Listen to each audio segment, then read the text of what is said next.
Hey y'all, I got cuts and cuts and cuts.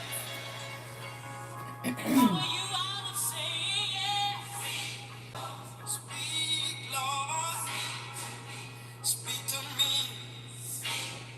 Oh, speak, Lord, just speak to me. I was so blind, I was so lost until you spoke to me. Oh, speak, Lord, speak, Lord, in my mind. Oh, with the words, my soul. Oh, speak, Lord, speak to me. Speak, my Lord, speak to me. Oh, I love you, Lord. Save my soul. Y'all know anything about that? Who know about that? You do? That's your song? That's good. That's a good song. A very good song. It's been on repeat.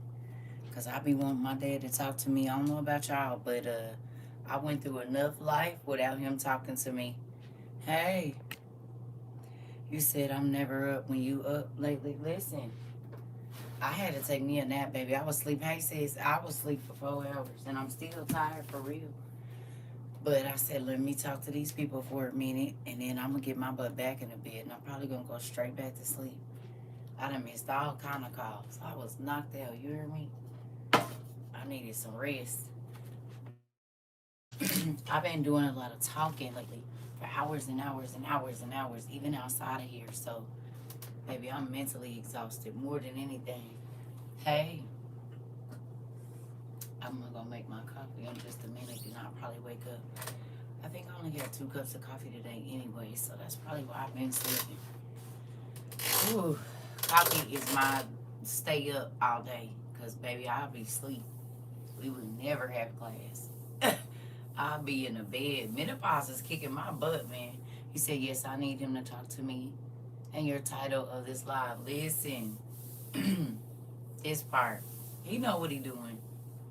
He know what he doing. Anytime he has me get on here late at night, I be doing this for a reason. Y'all, I didn't have my brace on my left knee all day. Why my right knee hurt? Getting old is weird. You go to sleep and finally get one side not hurt, then you wake up the other side hurt. What's going on?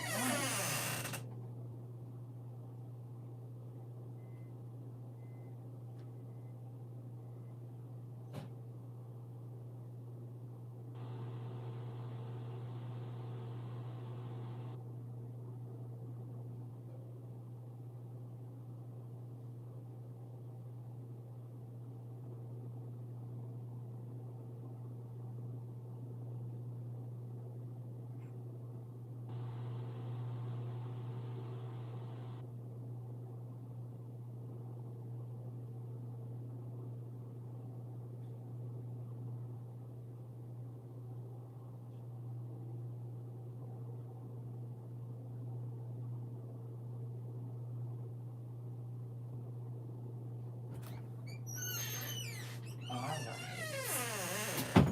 Oh,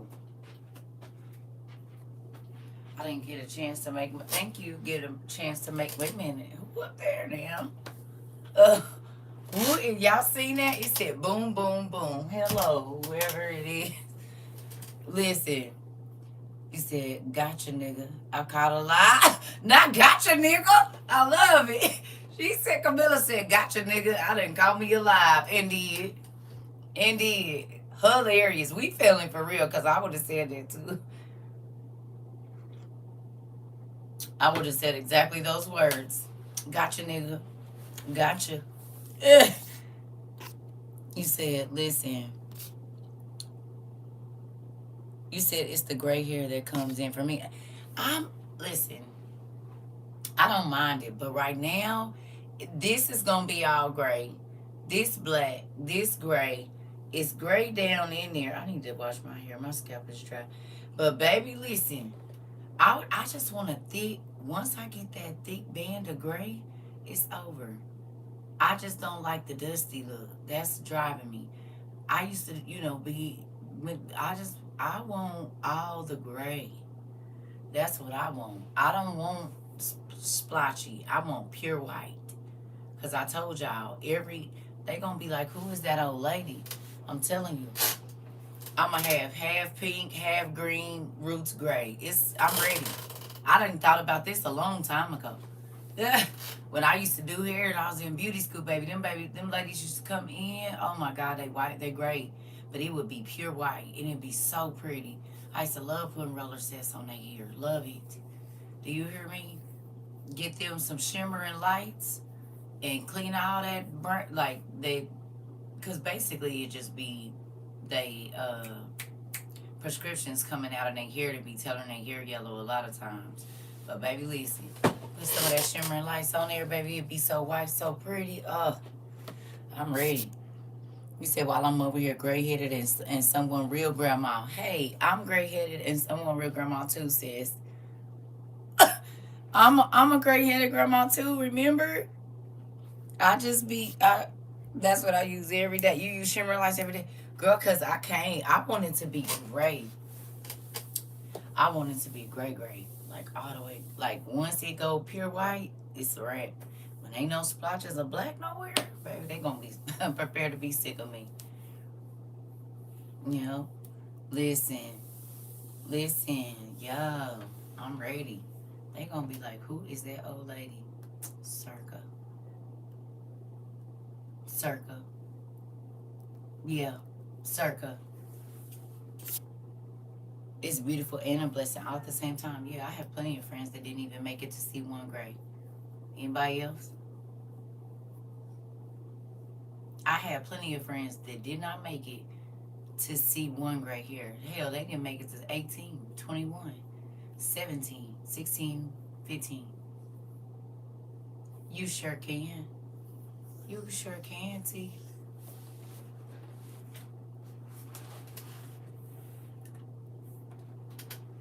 Why you at it? You want to help me clean this room up? We can talk about it. You can tell me whatever you want. Come over here and help me clean this room. You said, me too, so many and didn't even get a chance to have a child. Yeah. Yeah. A lot. Especially in the 90s, baby. In the 90s? When GBing was a deal? It seemed like every day somebody was getting popped, man. Especially with my look. I come from a country place where everybody, Papa taught them how to shoot, shot them thing.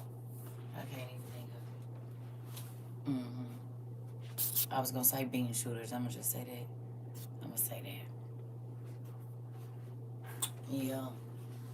Yeah. And so it was real crazy in the 90s.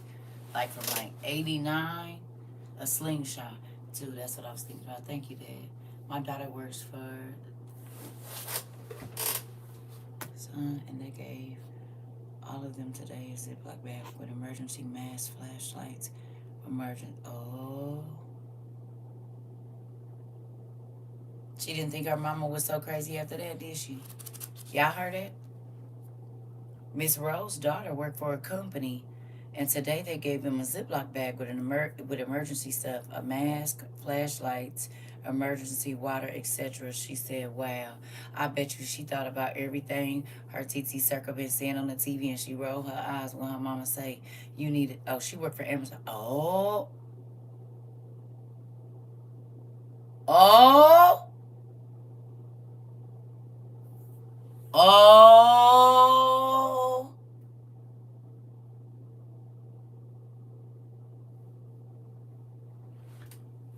Oh.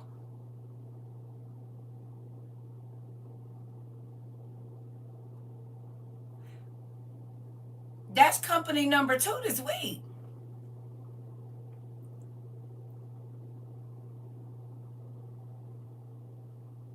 You can't write that word, Steph.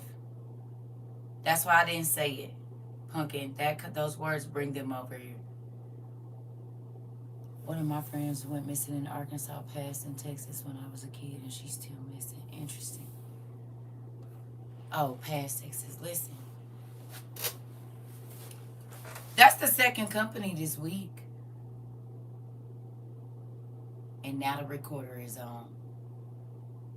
Okay, y'all gotta be careful about the words y'all type, cause you type that in, and here go the recorder box.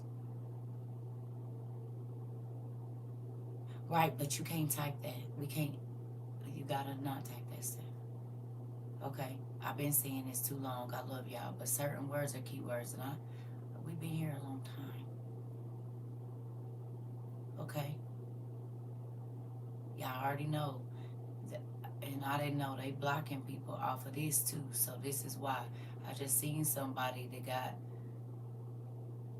they X'd him out over here. I didn't even know they was doing that. So yeah, when I say that, I mean it. We gotta be very careful about what we type, okay? Because the website, they still playing with that. I don't know what's going on with it. So, be cool, y'all. That's what I'm gonna say. I thought it was only over here. No, they getting rid of folks over here too. You hear me? I didn't know that. I didn't know they was Xing out folks over here too. But they is. They are. And now with that whole ID thing, you ain't gonna be able to just start another account. You see what I mean? No, I got you. But you hear what I'm saying? Hey, Pumpkin. You hear me? So this is why I be saying we gotta, okay? I learn something new every day I get on this here internet. But that's the second company, large company. I know, but I told y'all they've been here since 22. So the fact that I be still having to say certain stuff is mind blowing to me. And y'all already know they be blocking me. And this ain't to you, Steph. This is to everybody. The fact that I've been telling y'all these people been over here since 2022 and I still gotta correct grown folks about certain things, that's why I be scared about like getting together in a place. Because if I done had to say it for 3-4 years and folks still ain't listening, then what you gonna do when we all together? You gonna do the same thing. I need you to think before you type here every single day. Okay? And Steph, this ain't just to you, but I'm that's one thing I am tired of reiterating. Okay?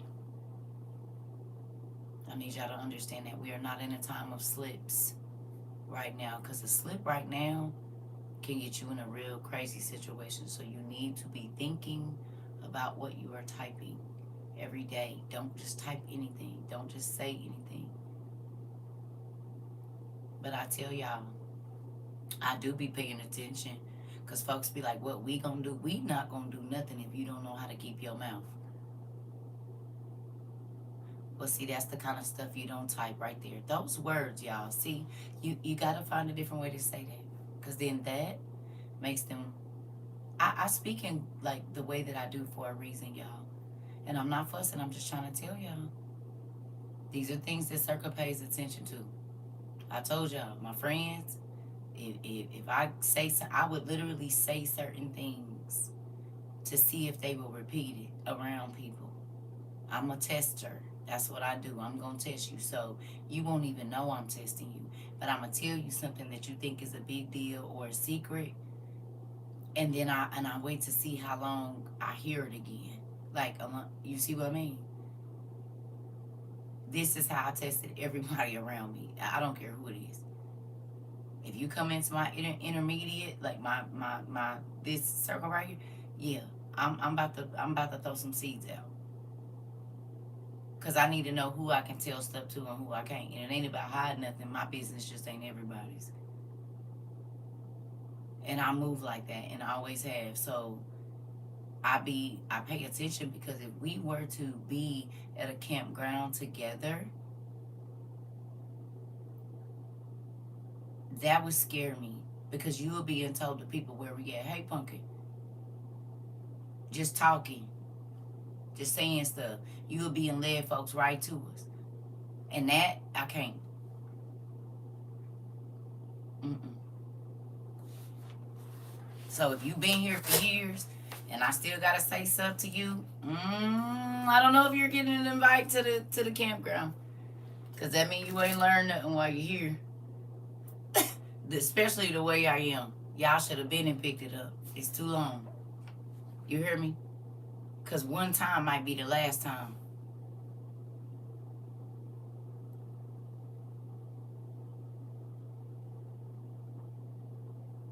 Do you hear me? All it takes is one time of your slip and everybody messed up. It don't take 2 or 3 or 4. Y'all watch Thief in the Night. Y'all watch Distant Thunder. It's the person that don't ever want to listen to nobody. I always gotta be saying shh.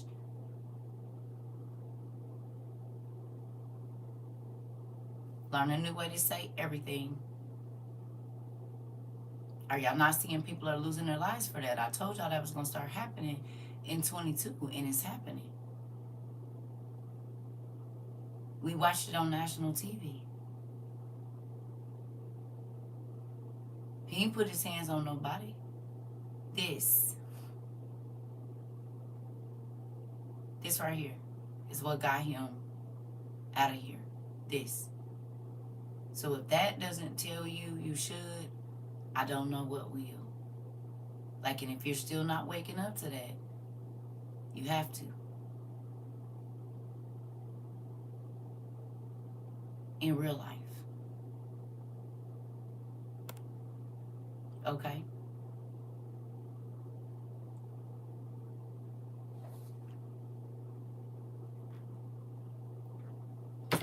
These are going to be vital tools going forward, I promise.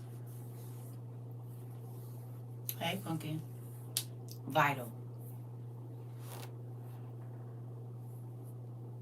So I don't just be fussing at y'all. You need to be teaching this to your children, to everybody around you. And see what they do. Because if they can't, then you know who to let be by you when they...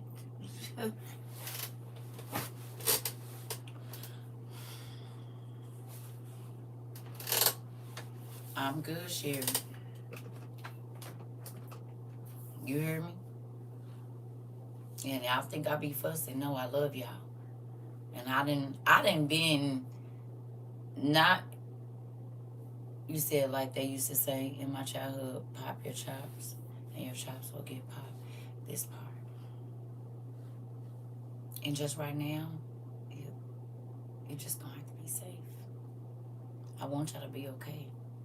And I don't know if you heard what Miss Rhodes said, but that is the second company this week that is making emergency plans for their employees. Their company is giving out masks, emergency water, and all of this. You said the importance of being slow to speak. Didn't he put us on, baby girl? See, people don't believe that the Bible is the keys to life. They don't want to hear because they think it's a whole bunch of rules. No, baby. It puts you up on all the game. Oh, okay, pay attention to this. Pay attention to that. Oh, okay. Oh, okay. That's why he lets you read certain stories so you will know the character of the people you are about to be around in that day. So if you get up and you read before you start your day, whatever time you start your day, if you work nights or whatever, however that goes, he will tell you about the person at work, the person at the store, your husband, your wife, your sister, your brother, baby. Listen, you be like, why you got me reading this? Oh, just wait.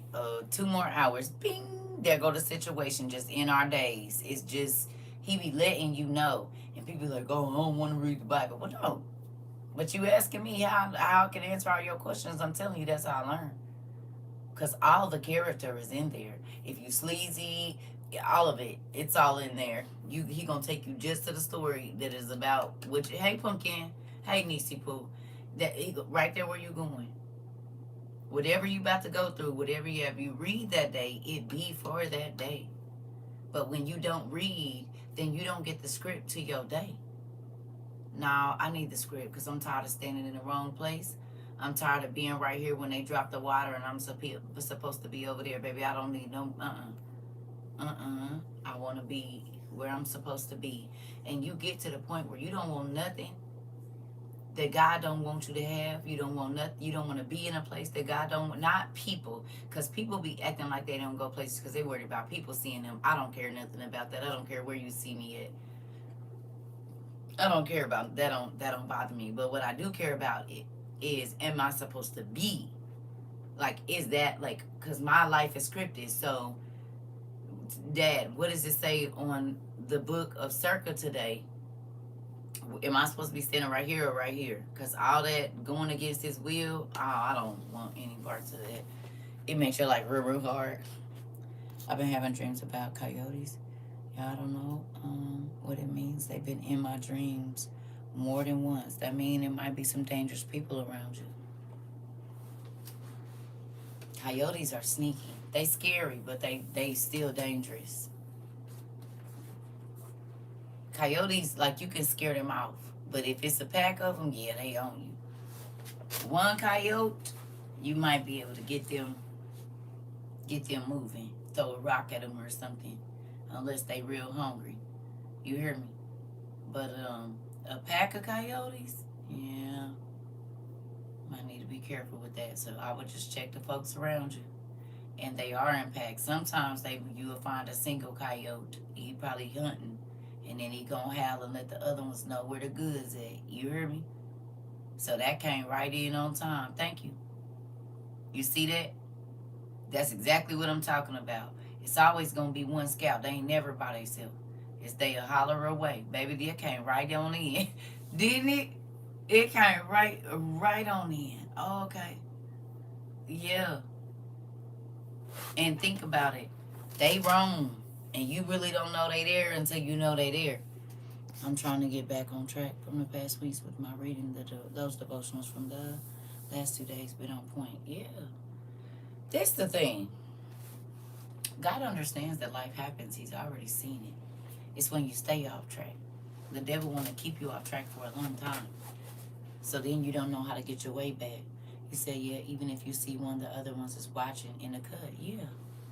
And people, remember I told y'all, when I be around people, I try to figure out what animal they are. Or God will whisper in my ear, snake, or like salamander. Man, listen. Weasel. Dog. Witch would it be? Because that's what a female dog is called. Okay? And that was way before now. That was even back in the day. Way back in... Way. Okay? You hear me? You said you a panda bear. They're dangerous. Pandas are some of the most dangerous bears. They look cute, but they dangerous. Real dangerous. They probably some of the most temperamental ones. Pandas are not, they cute, but they dangerous. Very. It's freaking me out once, just moving around my neighborhood, and the second time they ran at me. Oh, that might mean somebody about to come against you. And it's probably somebody that's been watching you for a while or around. I hope you writing these dreams down. They gonna make sense.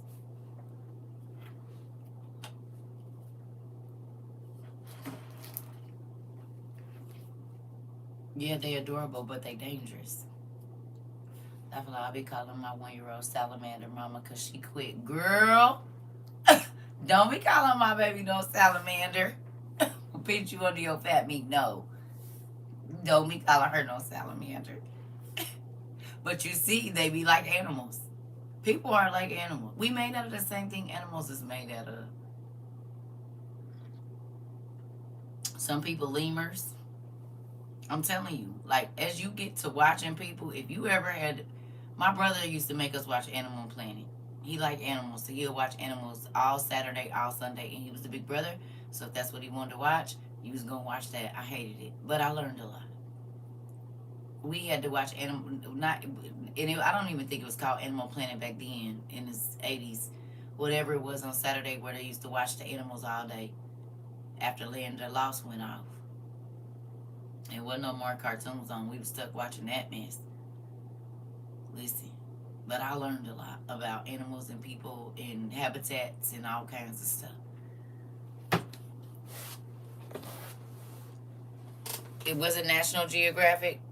I don't know. It just seemed like it was always some kind of animal something. I don't know exactly what it was, but I know it was 1985, and I didn't want to sit and watch no animals in Africa, and I'm in America. I want to watch some cartoons or Double Dare or something else, not this.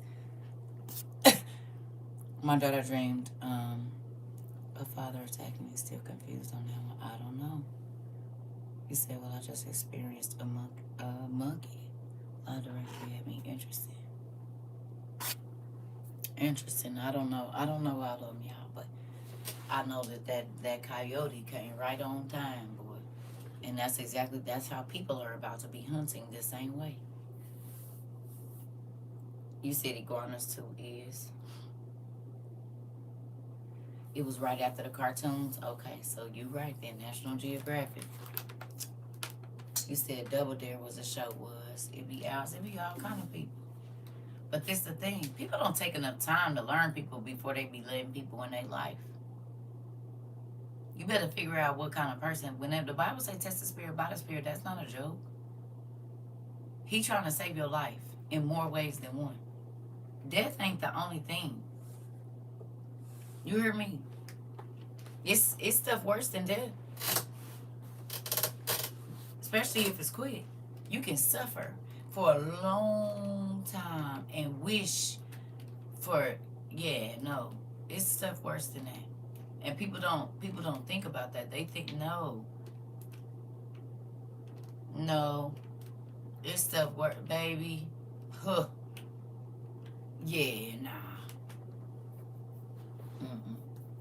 Well, no parts of it. You hear me?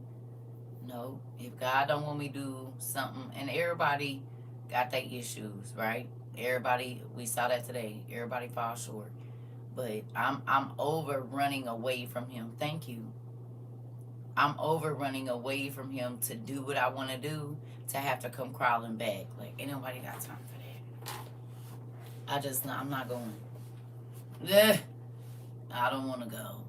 No, I don't want to do that. You hear me? I don't want to. I used to think, Sonya. No. I used to think it was fun and a thrill. No. It's putting a chain on me every time I leave him. To the point where in a minute I might not be able to get back to him. I'm cool. I just stay over here in my playpen. It's safe. I got all my toys in here. I got my juice. He gonna bring me a little snack every once in a while. He might let me out of my playpen every once in a while, but this is for my safety, because I don't know how much dangerous stuff is around me. You hear me? I'm cool with that. Back in the day, you used to be trying to climb out. I'm not trying to climb out of this playpen. I'll be right here. You hear me? He said, I was telling my daughter to be careful now that you are seeking God, because her exes are contacting her out of nowhere. Oh, yeah, they be on you. That's the easiest way to get in. And this is why I used to change my number and change all my social media and whatever area and however you could get to me, I used to change it. Whatever, like, I already know I'm going to break up with you. So everything is already in place. So after I tell you, I don't got to worry about you being able to call me. You're not going to be able to see nothing. Yeah, I don't play that. You said I'll be chilling in my hot chair this part. Yeah, I'm going to get you on up out of there. And I already be and let everybody know, like, if you got my family members' numbers, don't give them my new number, because if you do, you're going to be blocked. 3 in a few days. Oh, yeah. The devil on her big time. I know how it go. They behave. Y'all watched it happen over here last year. In the same 24-hour period, I said, one of them said, can we talk? No. And the other one, hey. No, not hey. No, not hey. And then another one was in class. Woo! I said, oh. What is going on? What is going on? Somebody didn't sit down a beacon or something? I sent it to my kids like, look at this. Right here. You remember? You was here? I said, what is going on? This nigga that sit out a beacon or something. Uh-uh. Mm-mm. Mm-mm. Tell her run. It's the devil. It is the devil, honey. He said, this one ain't gonna work. Let me pull this. That ain't gonna work. Okay, I'm gonna pull this card. You listen. Oh, not the AI coming on. Don't do that. I don't play that. And see, I used to fall for the tricks. Like, oh no, I'm not falling for them tricks. I ain't even answering the phone. I'm not answering a message or nothing. Go away.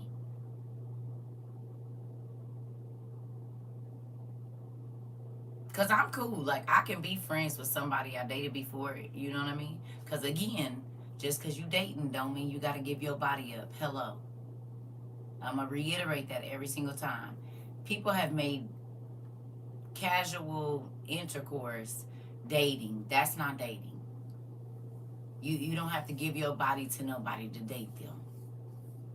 Okay, so people will spin the block.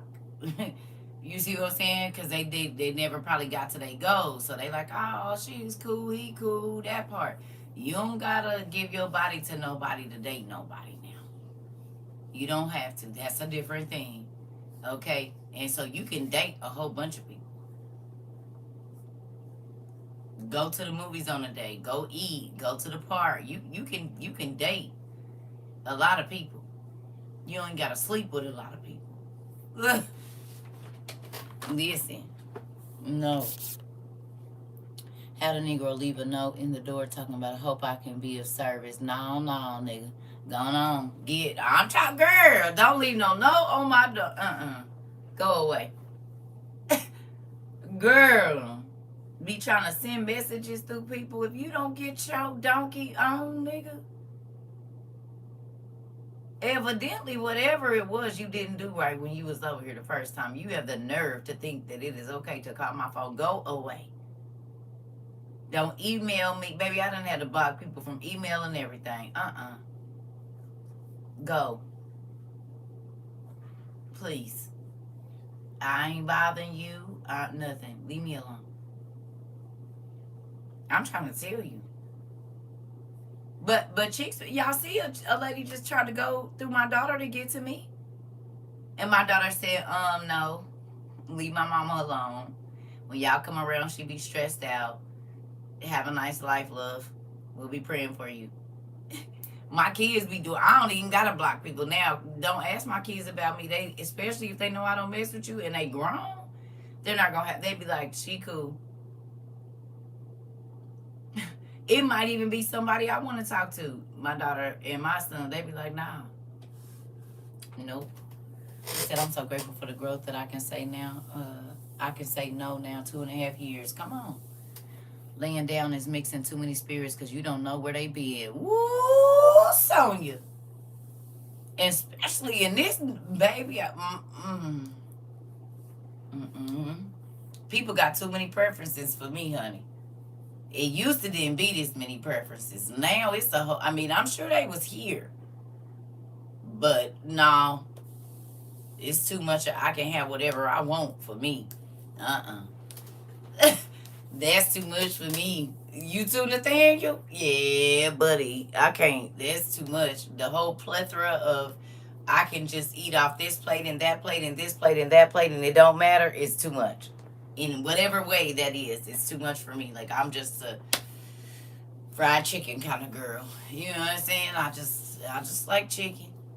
That's it. Some with a bone in it. You know what I'm saying? No, I ain't knocking. If you want the whole buffet, you do that. But I like chicken. No room for being tied down. They do too much nowadays. I mean, they probably always do too much, but now I know a lot. Girl, listen. Auntie had to learn, and I was, baby. No.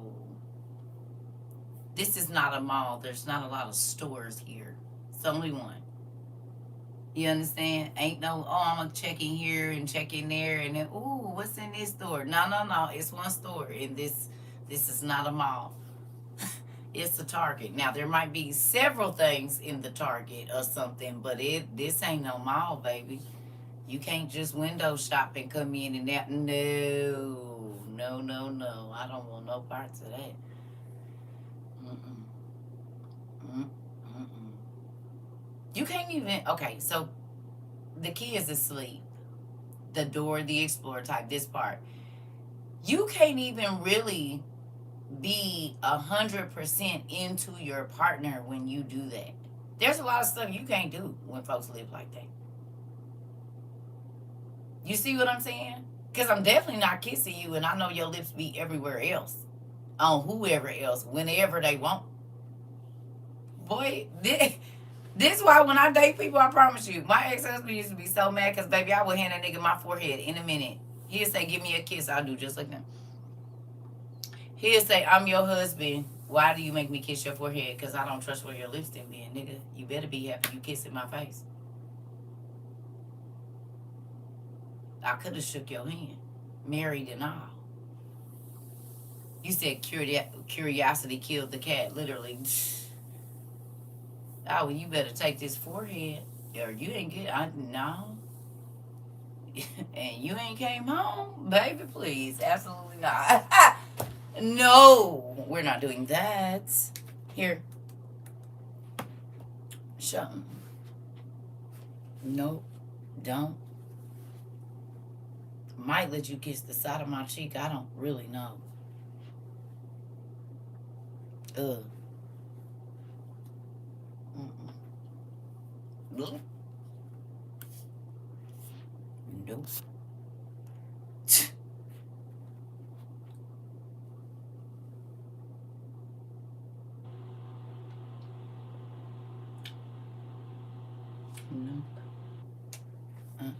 We're not doing that. We're not doing that. No, I don't want no parts of it.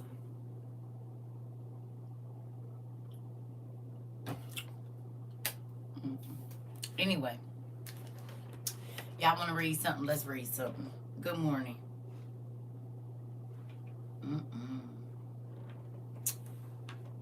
It's too scary. And people too. Folks, it's easy now. You hear me? Good morning. Folks, it's too easy now. It ain't no challenge to do nothing. You hear me?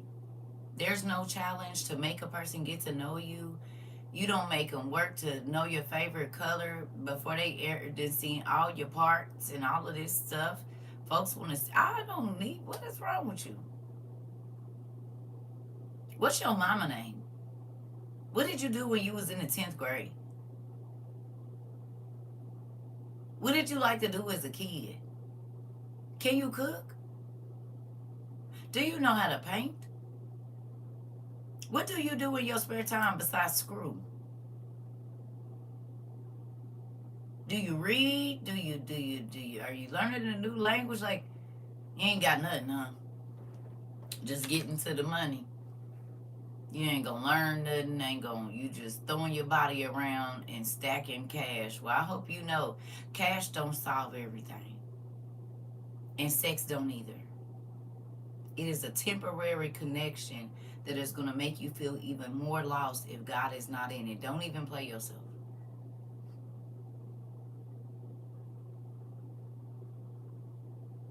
You said, do you know how to fight? I need an apocalypse spouse. Yeah, I do what I need to do. Not I need an apocalypse spouse. Hilarious. That's funny. You said the bag and bodies. Ooh. Shirt.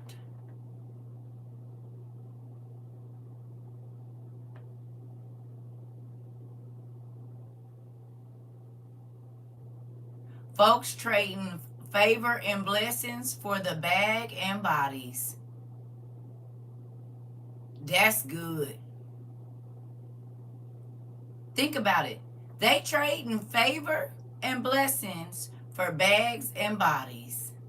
Ooh. Oh, oh, oh. High five, Nixie Close. Smack. You hear me? It is. The bagging bodies. I love it here. You hear me? Instead of favor and blessings, and with both of them, they add more weight. Think about it. Bag lady, you gonna hurt your back. And the bodies you keep racking up over and over. No, I don't want no more bodies. No. What that girl say? I got a body.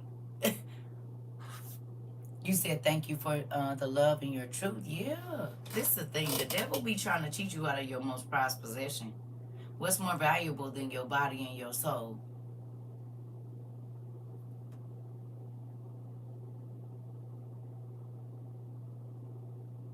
He wants your body to be worm riddled. You know that. And deathly ill and in pain. He gets a joy out of that. You hear me? You say, yep, I'll take 4 shirts, please, because they do. Hilarious. There you go, Riz. I'm going to get that cricket down. Listen. Yeah, I don't want no parts of it. God has been too good to me to keep running back to the devil who takes everything that God has given me. He don't add to nothing. And if you wait on what God got for you, it might not even look like what you used to. But guess what? It'll be for you. You hear me?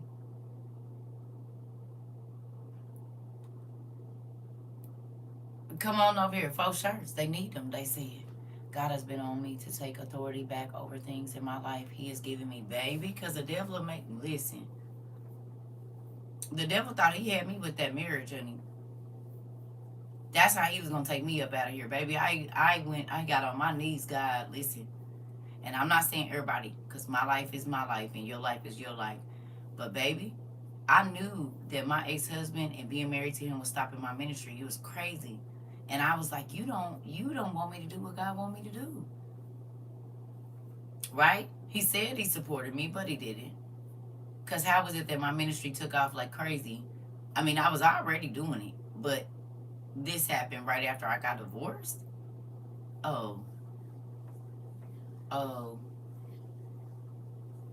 about 6 months or so. It wasn't that long. God had to move him out of the way, and sometimes we be holding on to stuff, and I'm not telling nobody to get divorced. That is not what I'm saying, because that was my situation. But what I'm telling you is sometimes we be holding on to stuff that God want us to let go of, and then we be mad because he won't give us the new thing, but you don't trust him to bring you the new thing, because you want to hold on to this until you can see it. He said, no, let it go, and then I'll show it to you.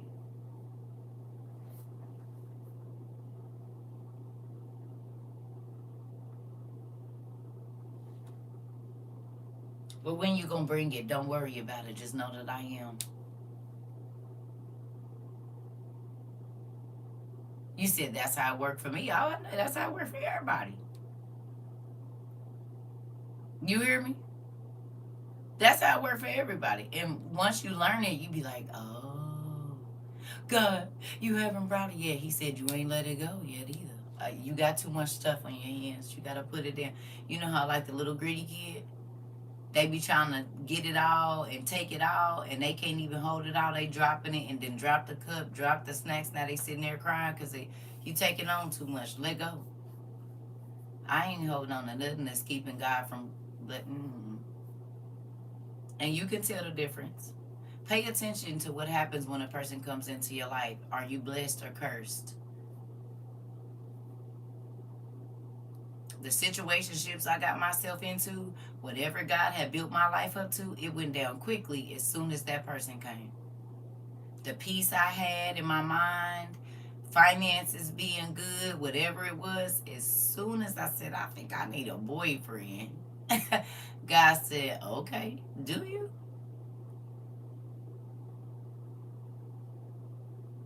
You're going to need more than that in a minute.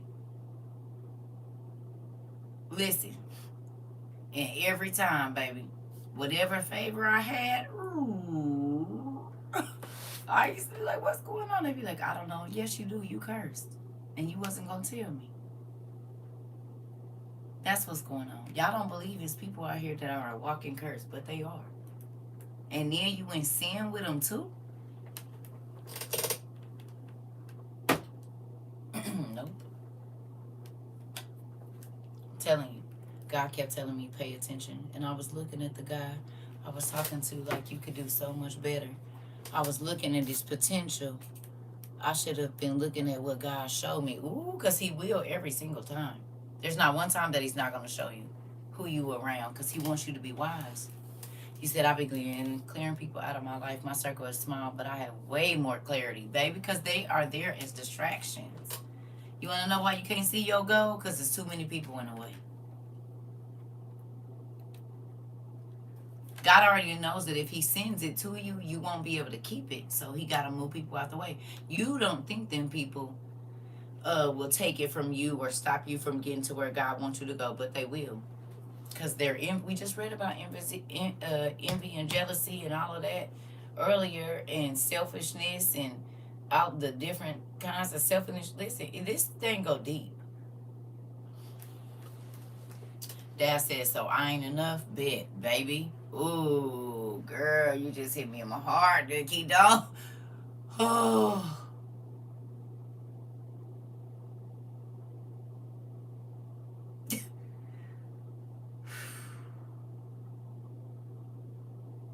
You do. That'll leave you speechless.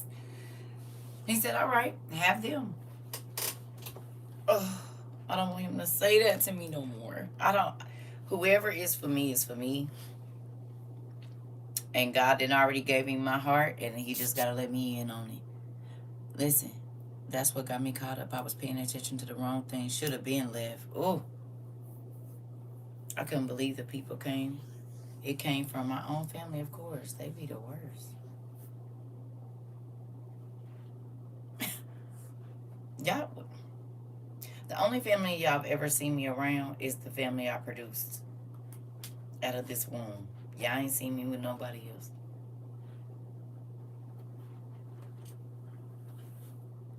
As far as blood, y'all ain't seen me with nobody. And it's been almost 4 years.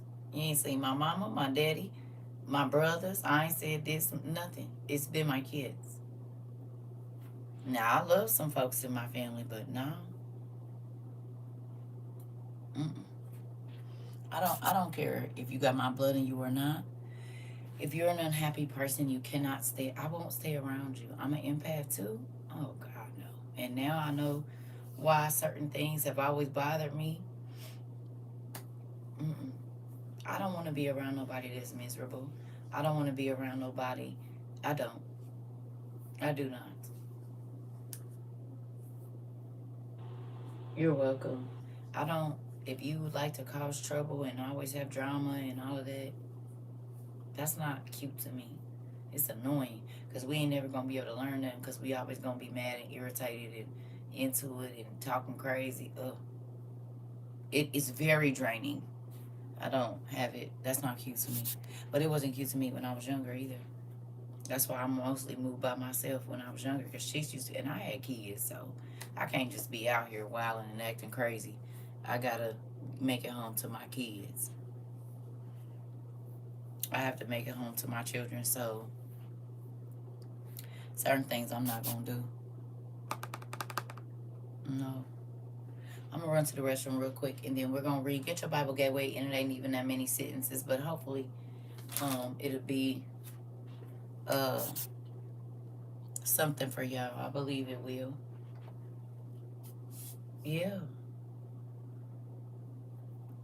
Good morning.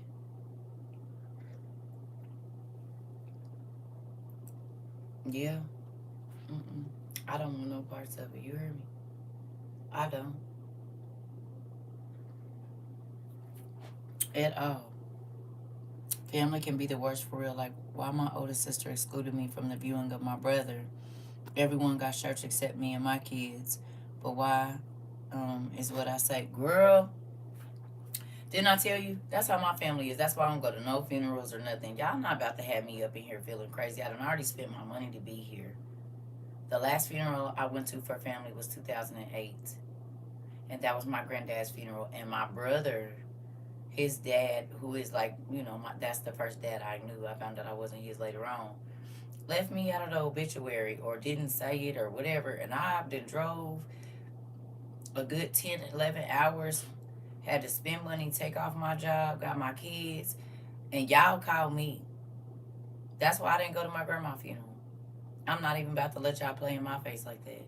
I loved her. I did my video message thing to her, sent it to my cousin. They played it during the thing. Everybody's like, where's she at? But what? I will not spend another dime to come be around family that I was trying to make somebody feel less than or whatever y'all issues is, baby. No, I won't be around none of that. I don't go to nothing family unless it's stuff with my kids. I'm not going. Absolutely not. I used to spend so much money driving back and forth across this country to go to family stuff and all of that, baby. And every time I wish I would have saved my money and took my kids somewhere else. And so I started doing that. And that was at like 26. I was like, I'm not about to keep driving, to the West Coast every summer to get out here, get into it with my mama, get into it with my brothers. I don't live here. I don't got to come here. Y'all don't, it's the same distance from my house as it is to y'all house. So if y'all want to see these kids, guess like y'all gonna be flying. Guess what? They didn't come. It was okay as long as it was on my dime. Mind you, I'm traveling with 4 kids, single woman, across like 1,600 miles. But anytime, and these are folks with all the money now. It's really expensive. It's more expensive for me and 4 kids to travel than it is for 2 adults to fly and rent a car. Because I got to feed them for the whole time. We there the whole summer or 6 weeks. What? And once I stopped going to see them, I didn't see them. But they'll call me, oh, you bringing the kids? No, is y'all coming to get them? Y'all can come here for a week or 2 weeks. How about y'all foot the bill? Everybody always talking about what I don't got and how I ain't what. That don't, wait a minute. As a disabled hospice nurse, I've seen a lot of families' nasty behavior towards each other, right? It was an eye-opener. Just had to cut my mom out of my life at last week. I love her, but she stays over there, and I don't bother her. I'll call her every once in a while to check on her because I'm her only daughter, and I feel like I'm supposed to, but baby, I don't.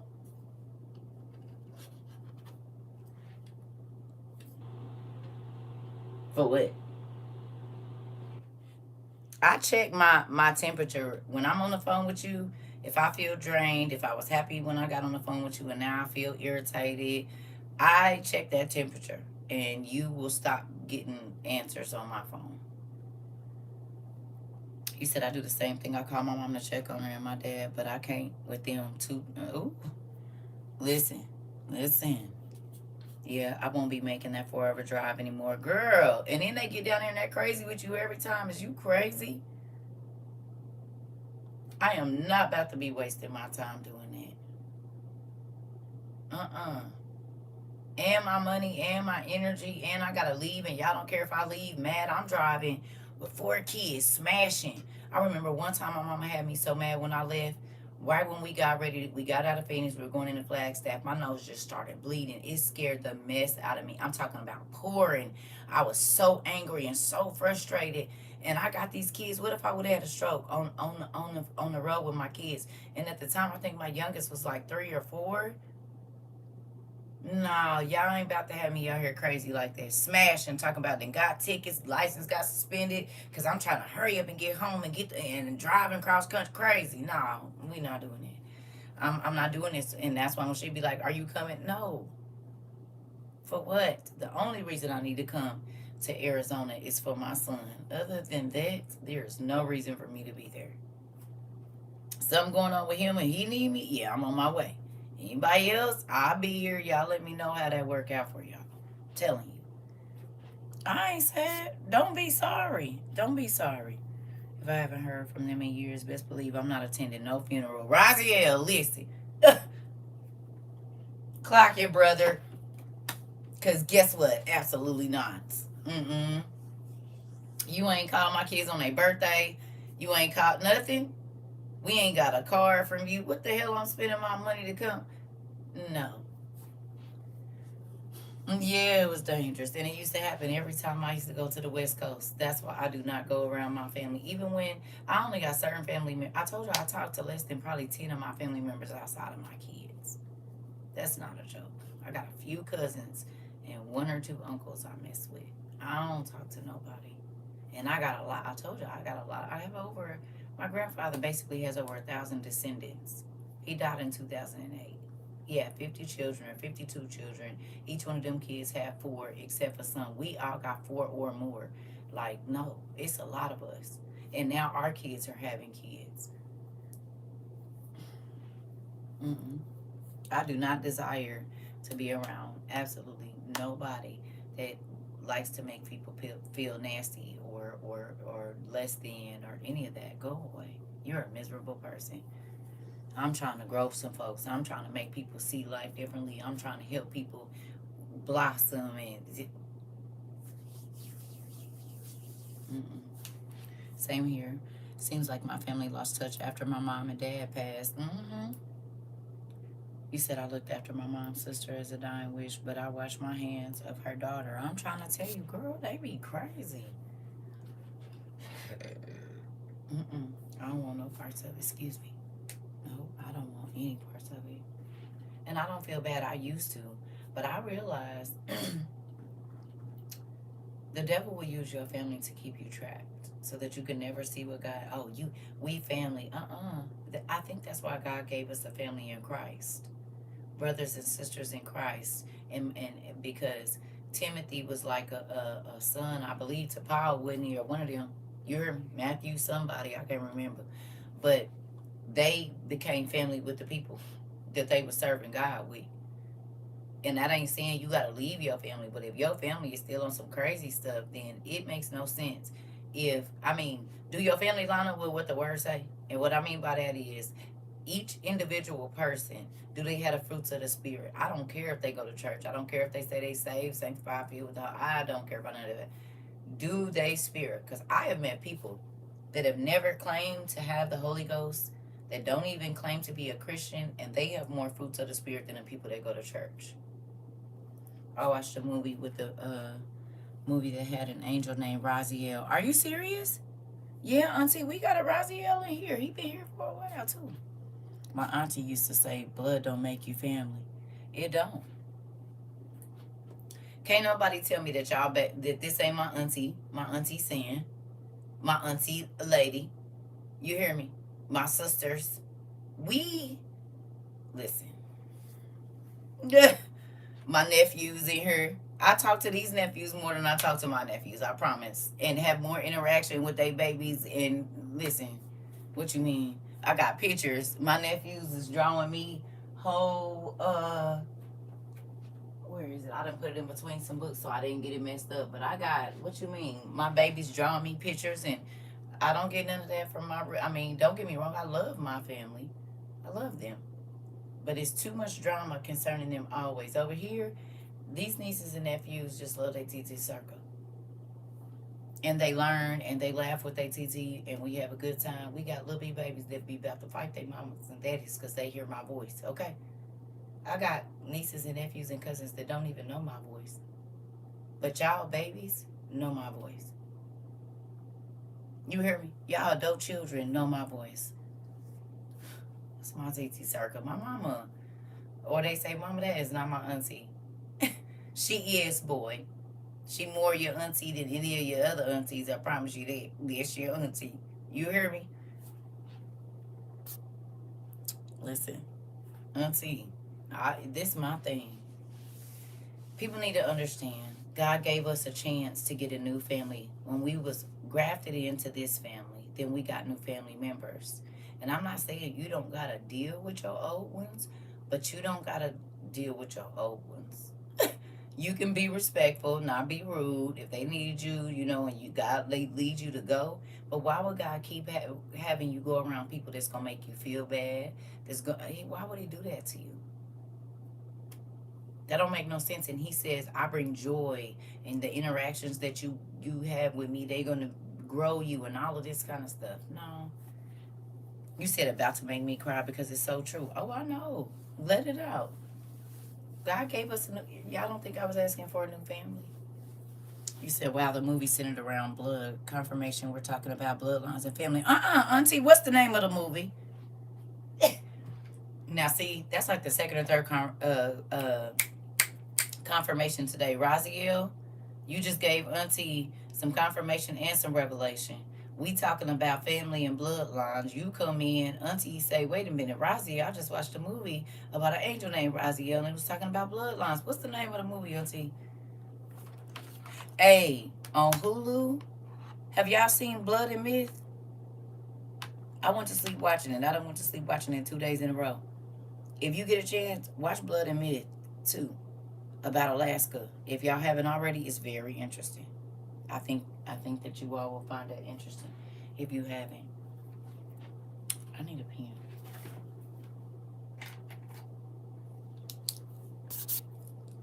What's the name of the movie, Auntie? Because I'm sure gonna watch it if I can.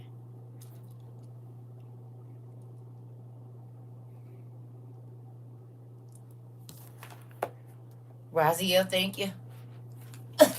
Listen, that's why I love our class, because it don't matter what it is, every single day we gonna get something. And then it be another rabbit hole to go down. Blood and Myth. Blood and Myth. It's on Hulu. It's about Alaska. It's very interesting. Very, very interesting. So if you have Hulu, now I don't know where else it's playing. I don't know. I just know it's on Hulu. Blood and Myth. Somebody mentioned it on TikTok, and I went and watched it, and I was like, oh, okay. Interesting. Very. I think you all will find it interesting, and then we'll come back and talk about it after that. Auntie,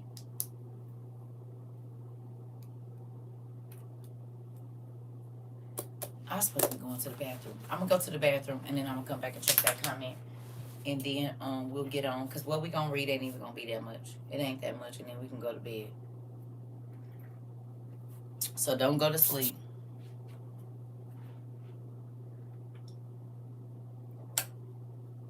Auntie, now you got me want to know what the movie is.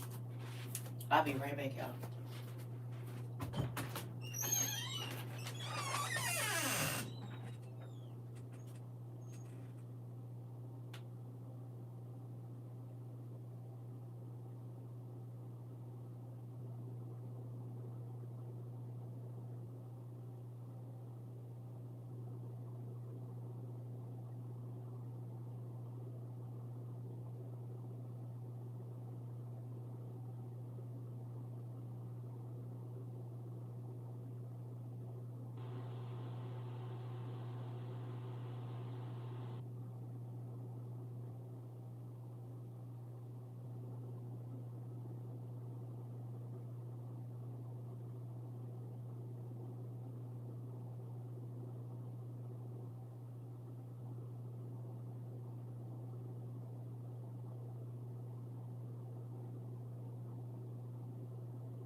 Y'all, then I'm gonna take tomorrow off so I can do my hair. I ain't getting my hair twisted it in forever.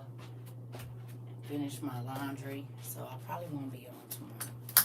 So I need to do my hair. I ain't did my hair in a minute. I've been lazy. Give myself a pedicure, all that old stuff. You know.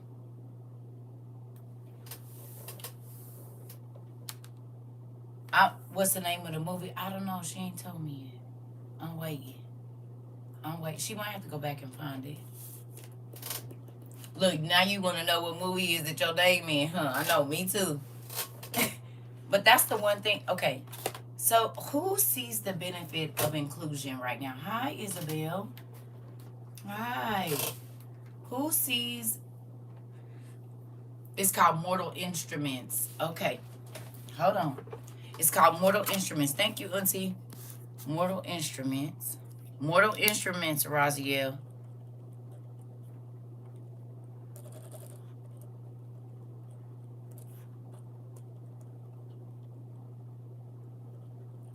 And City of Bones.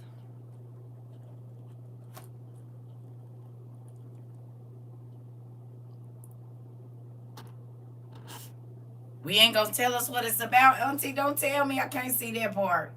I ain't gonna read the rest of that because you know I be wanting to know. I want to see Mortal Instruments and City of Bones.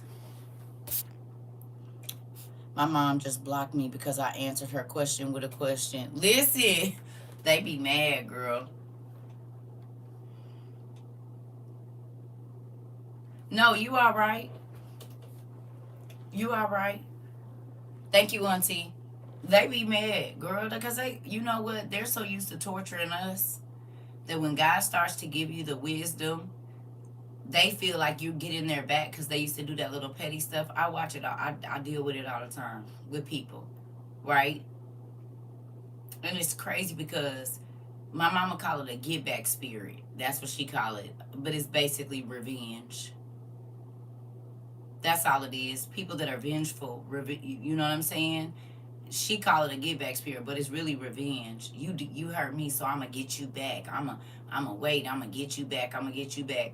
You're gonna grab your book because the symbols are symboling. Ooh, Auntie, I'll probably watch it tonight in color because I'm probably not gonna come on tomorrow, y'all. If I do, excuse me, it's gonna be later in the day. Thank you. That give me something to watch. Because I want to color too. All right. So, let's do this real quick.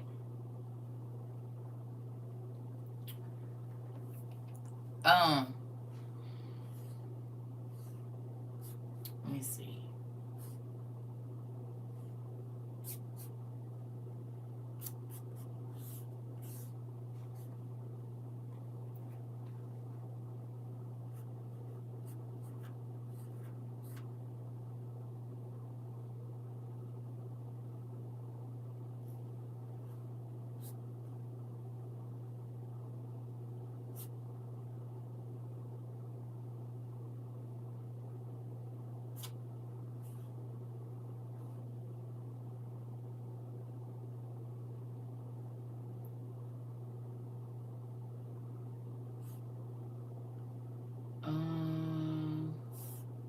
I know where I want to go. I just don't know what version I want to read it in. What the heck? Y'all, this iPad be tripping. Oh, come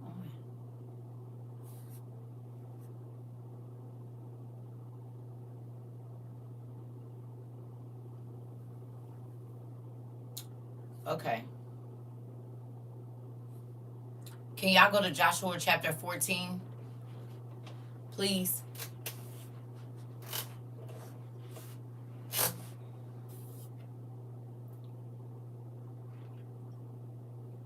TikTok really be hiding us. Y'all know that? And YouTube. They be hiding us for real, for real. Like in real life. It's real crazy.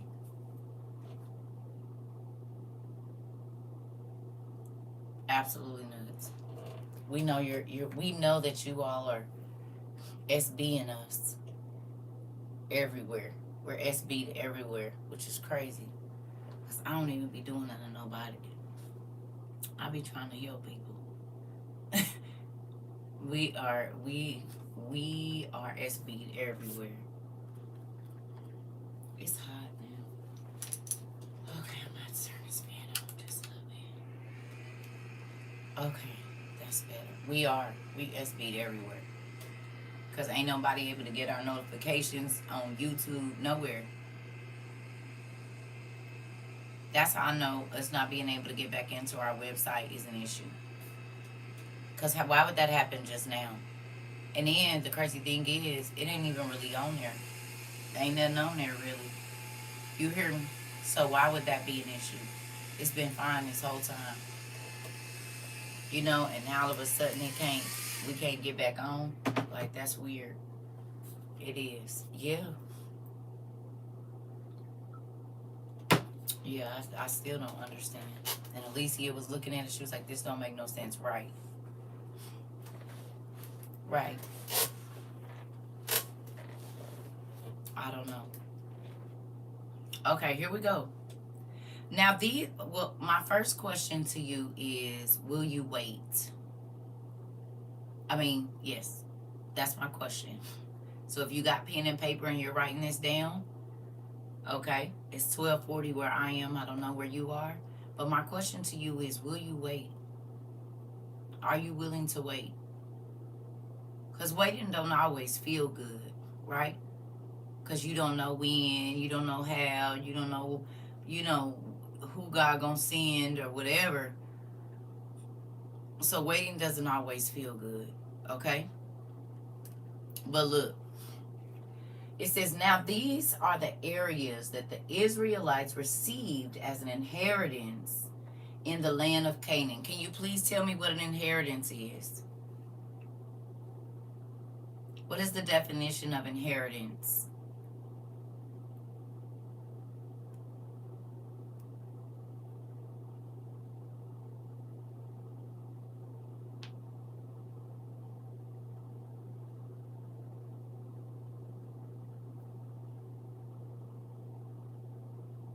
Y'all sleep?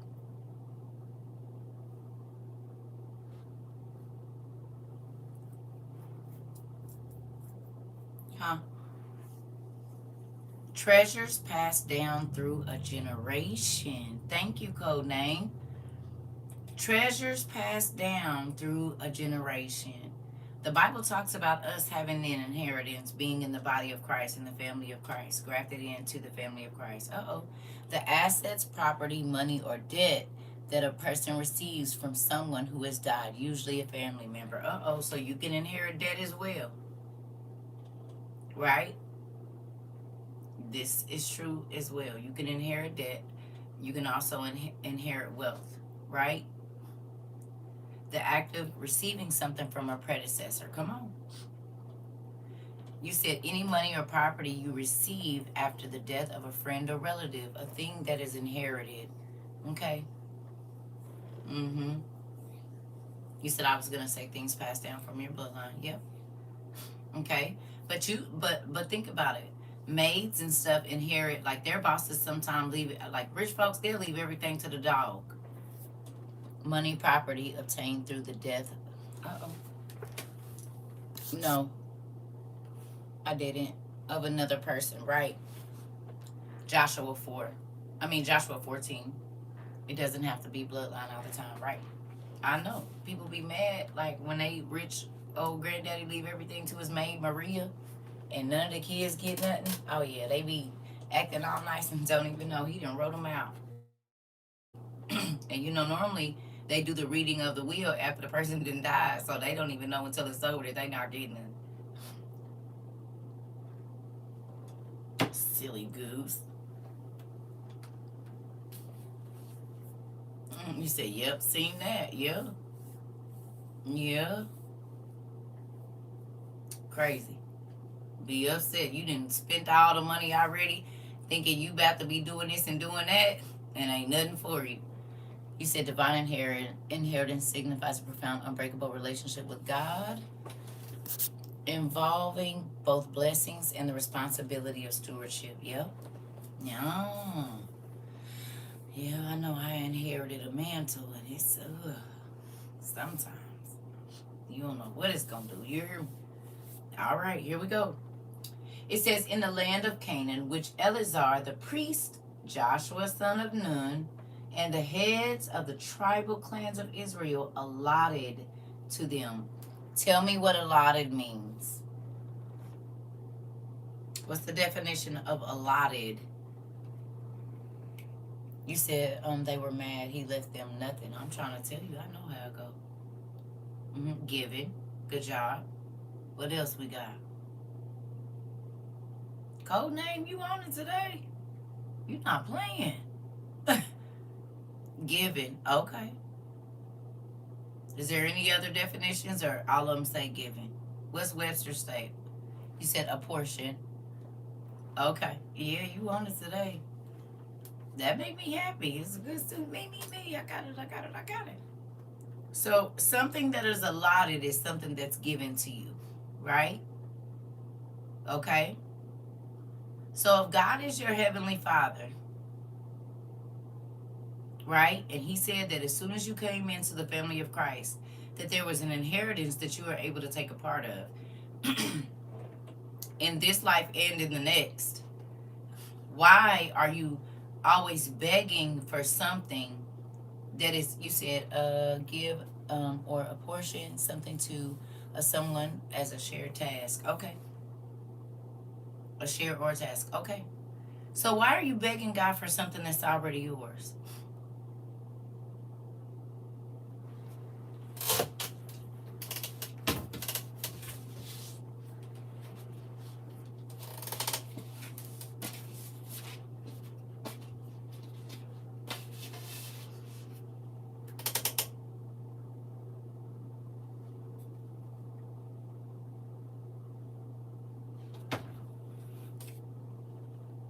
Why you bothering him about something that's already yours? You just ain't got it yet, but it's yours.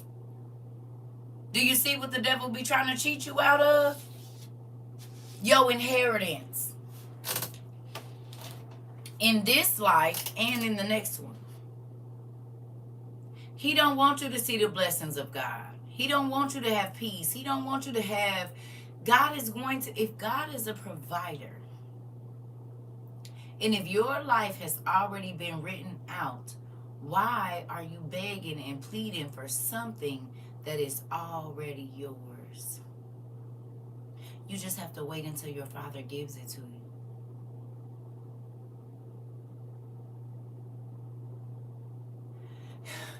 I just thought, dang, why you hugging me again today? Why you begging for something? That's like if you bought your kids some shoes, they don't gotta beg you for them. You already bought them for them. Can't nobody else in the house fit them.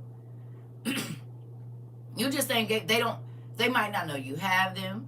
They might have known that you've bought them, but it ain't the time for them to wear them. No, that's for the vacation. So no, yeah, you got them, but that's for when we go on vacation or when we go to the birthday party or whatever else it is. They already have it. Mom, can I wear them today? Daddy, can I wear them today? Man, I want to wear my new shoes today. Daddy, can I please wear my new shoes today? They walking around with an attitude. You already got them. It's just not time for you to put them on. And they will pester you. Excuse me, every day. Go start a fight in the house because they can't get their way. They already yours. Your blessings, whatever miracle you need, it's already yours. Hello. It's already yours. The job that you're supposed to have, you don't have to beg for it. It's already yours. It don't matter if you have the clearance, the schooling. If God wants you to be there, it's a part of your script. That's where you're going to be. The house you're supposed to live in, the car you're supposed to drive, the spouse you're supposed to have, the children, they are already yours. But maybe God wants you to focus on something else. Maybe it's something else he's trying to get you to see as to why that has not. I gotta go blow my nose. Hold on. Okay. So while I'm in the restroom, I want you to write down 5 things that you've been talking to God about, that you've been begging for, that you've been asking why. All of this, write it down and say, God, I know it's already mine. First giving your life over to him, but I'm talking about even after you already have. I'm talking about even after you already have. Because some folks think gave their life over to God, but they don't believe that he has things for them.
All right, sorry about that. Right? Write down the things that you've been worried about, that you keep asking God when he gonna do it, and say, God, I know this is a part of my inheritance. I'm about to leave this right here. If you don't want your kids or your husband or your wife or your boss pestering you, why do you think it's okay for you to do God that way?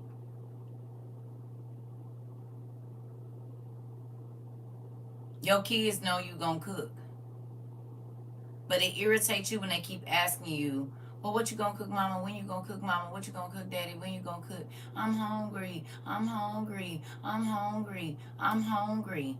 You hear me? You said ask God to help you. Be a good steward. Yeah. Yeah. Yeah. It's a real thing. But a lot of times we pester God. The same way you get irritated, he got more patience than us. But he said, everything you need, I've already given it to you. Why are you continuing to ask me? I'm working, I'm cooking. Stop. Don't you smell the food? Why is you doing that? No, you can't have no snack. The food is almost done. You can wait. Because if I give you this now, you ain't going to eat it. Then you're going to be up in the middle of the night talking about you hungry. We do God the same way. Y'all realize that? It's just like if you tell your kid, I'm going to take you to go get some ice cream.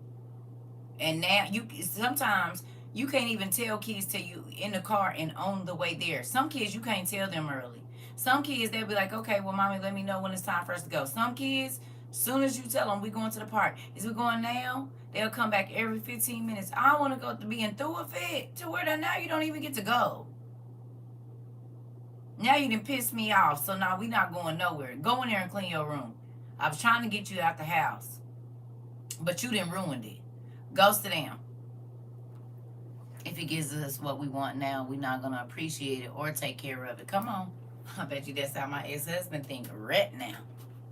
I should have took care of her, Lord. I should have did right, Bob. I should have did. You sure should have. Because Mr. CERCA might be around me right now. You hear me? Do you understand? I'm for real. And guess what? And I'm going to let somebody love on me too. You hear me? Is.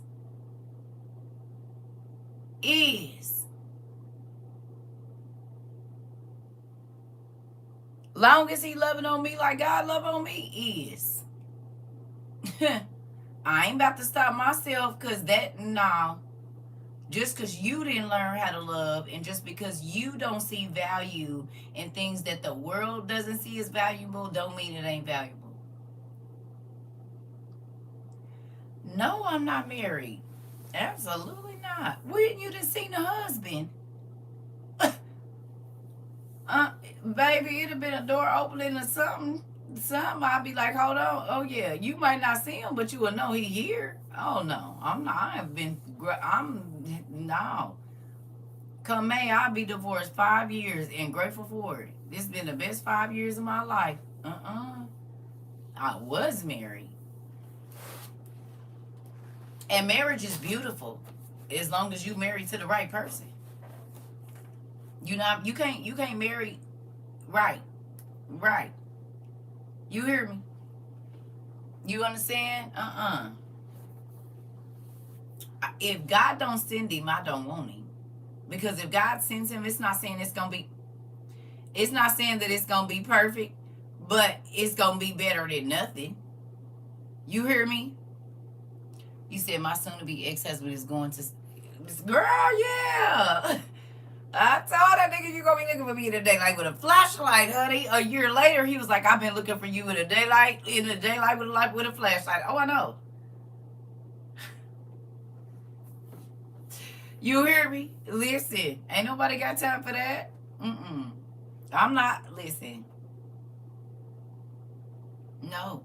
You said, I don't know why I thought you was booed up this whole time and he respected your class time. Well, whoever got sent will. Thank you for speaking that into my life. You hear that?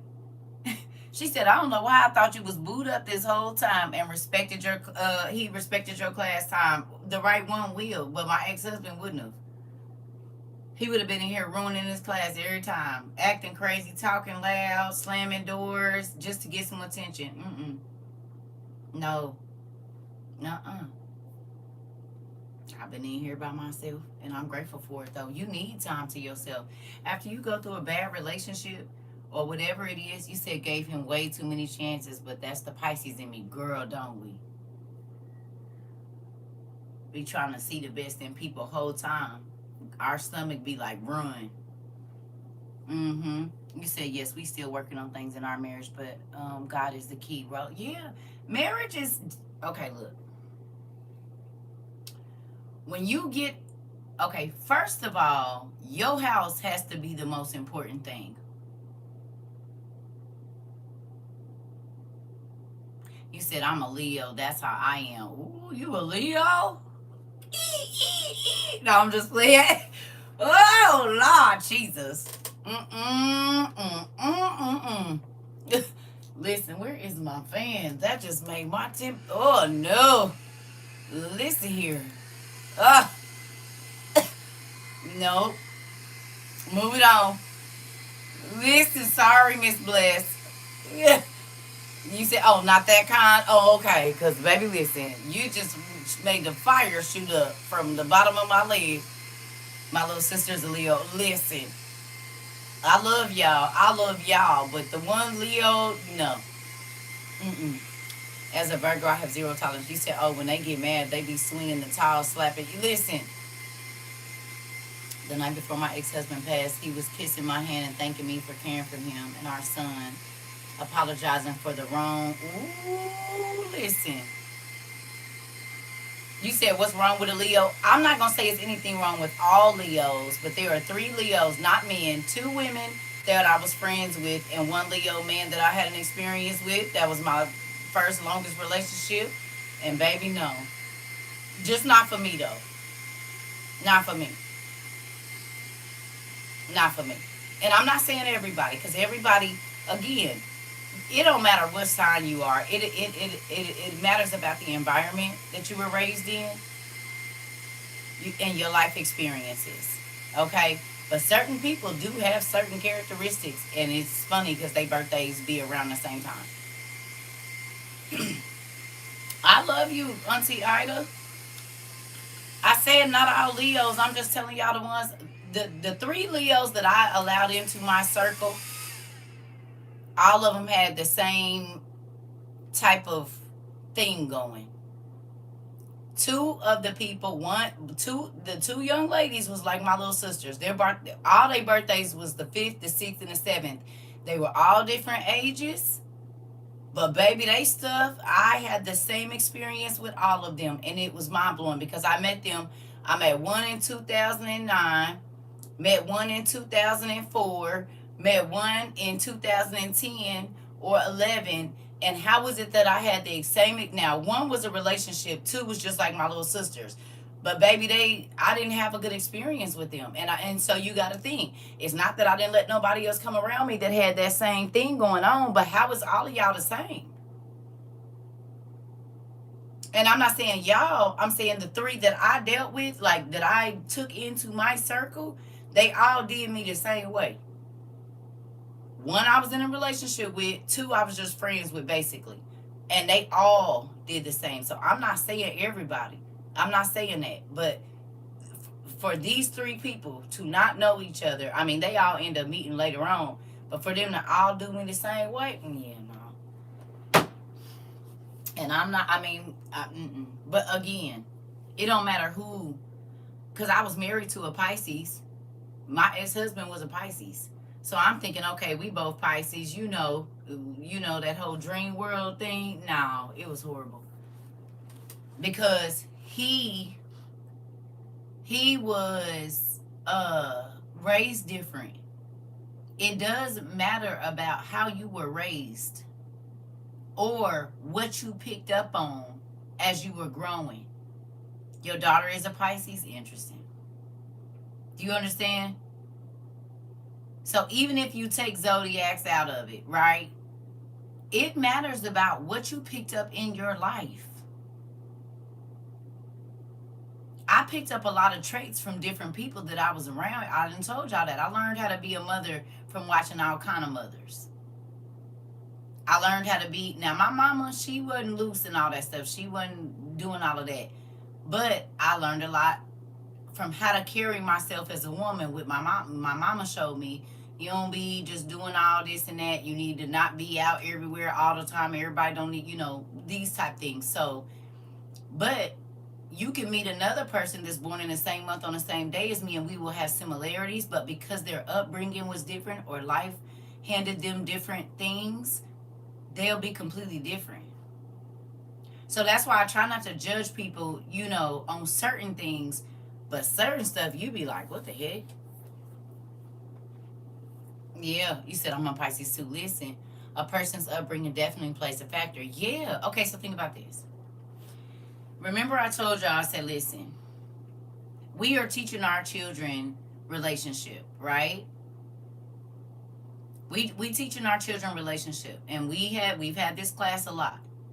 So if your children watch up seeing you argue, fuss, and fight, what do they think a relationship is supposed to have in it?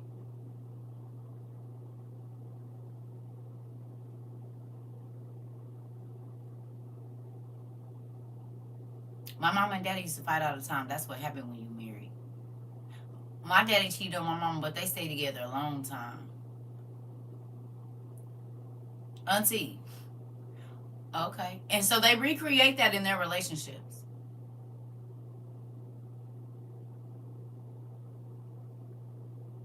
They never saw y'all sitting down and talking it out. They didn't see y'all doing the bills together. They're watching you, and this is why little boys that see their mama getting beat up, most times, even if they don't put their hands on a woman, they'll be very aggressive towards women. Now, sometimes they'll go the other way. But for the most part, especially if they look up to their daddy, however their father conducted himself, 9 times out of 10, they're going to have about 70% of that. Just like daughters. If they say they saw, now everybody is, circumstances, but for the most part, if little girls saw their mama twerking and in and out of nigga face and all of that, yeah, a lot of times they be like that before they hit 18.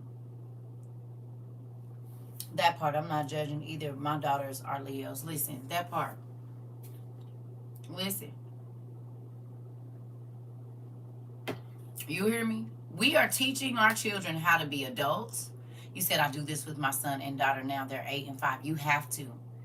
Listen, People used to think I was crazy, right? My oldest daughter. Now she about to have her third baby, okay? But she's always been a mother. This little girl, when she was 3 years old, would get up. She had her little baby carrier thing next to her bed. This girl would get up at 3 years old, right, at 5 o'clock in the morning and be half asleep. Her baby ain't even crying. You like, what you doing? My baby woke up, and she'll be asleep rocking her baby. She didn't got up, went to pee, checked on her baby, and her baby was fake crying. Do you hear me? She was a mama, and guess what? She got the most kids right now. She would get up and be asleep. I'm talking about rocking her baby. I said, girl, what is you doing? My baby was, because she didn't watch mom be asleep with her little sisters, half asleep, trying to get this baby to bed. And so, thank you. And so this is what she did. Well, guess what? She's always been the motherly type. Kids do what they see most times. Not always, but they do what they see. So what are you showing? What type of adult are you training your child to be? Because they're learning from you. It's funny. I keep telling my daughter, and I tell my kids, don't say what to your children if you don't want them saying what to you. So people used to trip when they would come over my house and I would call my kids and they would say, yes, yes, mom. You know why? Because when they called me, I say yes. Not what.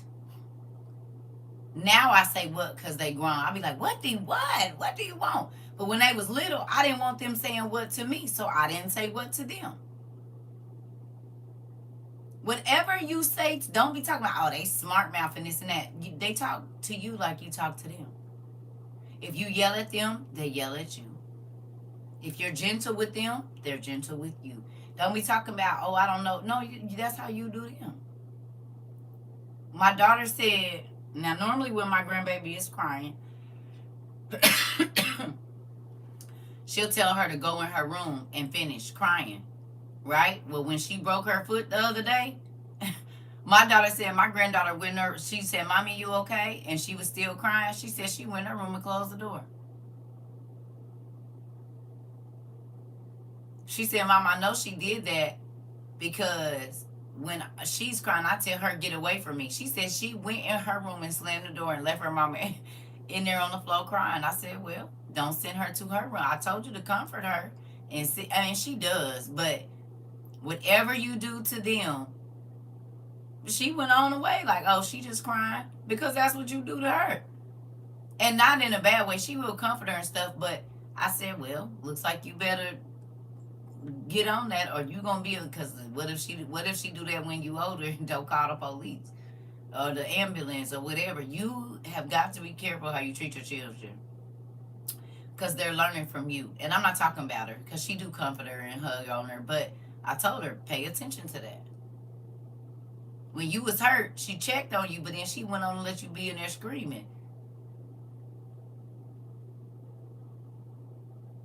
It's a real thing.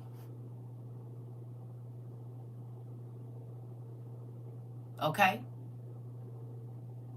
It's real quiet in here.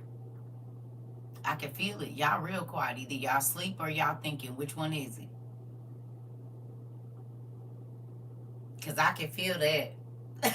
Don't roll your eyes no more. Don't do that.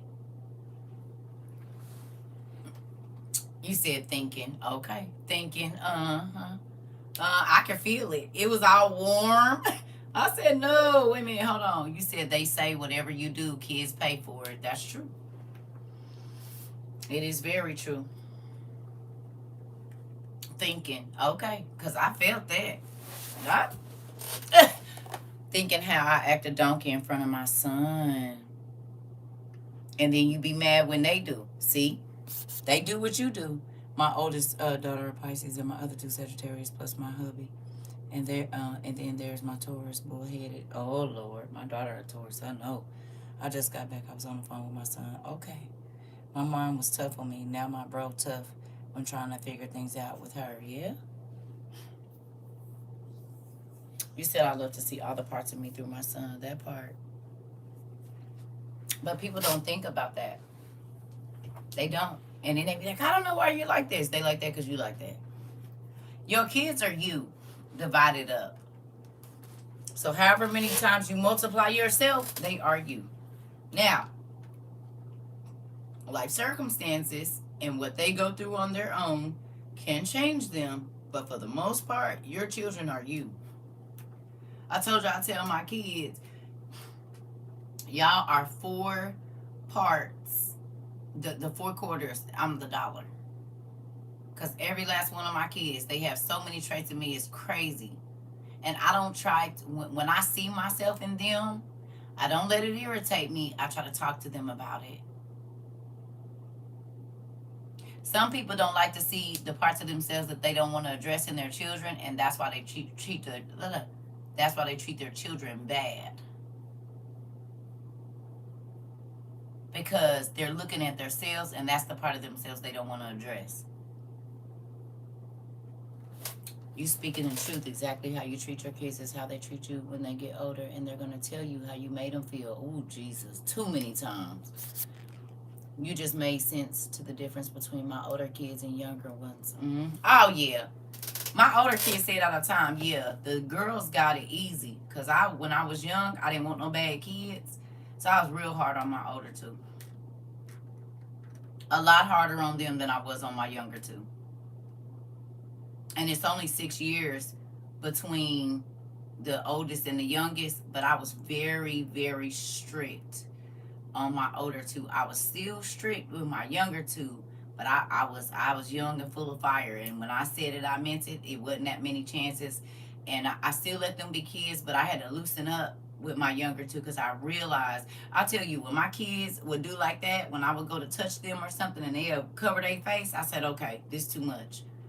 Because I'm getting so mad, I'm popping them in their head and all that kind of stuff. And so now when I go to touch them, they doing like this. I'm like, oh, no, I remember that as a kid. I'm not doing that. You said, yes, I was tough with my daughter. Yeah. You said I felt so shunned by her, even though I followed what she asked me to. Oh, yeah, to the T. Yeah. And guess what? That becomes a control issue for some parents. You said, wow, the same thing happened to me with mine. Yeah. Yeah, because when you young and you a mama, everybody, oh, she young, so her kid's going to be bad and this, that, and the other. I didn't want that. But I also could have let them be a lot freer than I did. Because I'm telling you, when I snapped my fingers, they would sit down crisscross applesauce. I didn't have to snap my fingers loud or nothing. And they'll sit down right wherever they at, crisscross applesauce with their hands in their lap. They wasn't going to say nothing. If we came over your house and you offered them something, they was going to look at me first. Because they know they better not take nothing without me saying yes. And that wasn't to control them. That was because people will give you alcohol or whatever. Some people think it's funny to give kids alcohol. And I got family, I don't play that. So you can't have it unless I know what's in there. You see what I'm saying? I don't play that. People think it's cute to give kids beer and all that kind of stuff. I don't think that's cute. I don't think that's cute at all. So that's why I was like that with my family, because they'll be and slid your baby some beer or something. You know what I'm saying? You don't eat nothing unless I tell you it's okay. And not that I was starving them, but I just know. You don't know my kids' allergies. You don't know if they, you don't know. So you don't just be handing my baby anything. I don't play that. I do that. I'm like that with my grandkids too, though. Everybody, because you can't take everything from everybody. You can't. You cannot take everything from everybody. And some people, they don't. Some people think it's funny. You say, yep, discover that when I moved like a 4-year-old. I'm trying to tell you. People is crazy. They'll give your baby liquor, blew some smoke in your baby face, all kind of stuff. No. Anyway, come on. All right, here we go. Ooh. It says their inheritances were assigned by lot to the 9.5 tribes, as the Lord had commanded through Moses. Moses had granted the 2.5 tribes their inheritance east of the Jordan, but had not granted the Levites an inheritance among the rest. So some people got their inheritance on this side, and some people got their inheritance on this side, and some people didn't get no land to call their own. We about to read about it. Everybody's inheritance ain't the same. Everybody wasn't supposed to have a lot of money. Do you hear me? Think about this. If everybody was rich, you would probably never see kindness. Hello? Think about it. If everybody was rich, there would never be a miracle where a person, you see what I'm saying? I had to take them and apologize to them. Boy, that was hard. Yeah. It's okay, and at least we don't, none of us know.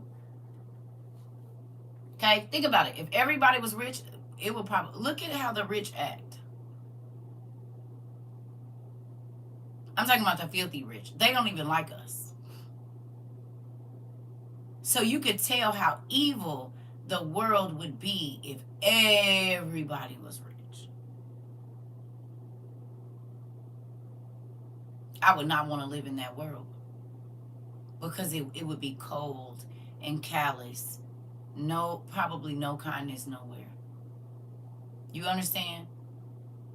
So God set up different things so that we can see different things. You hear me? You get me?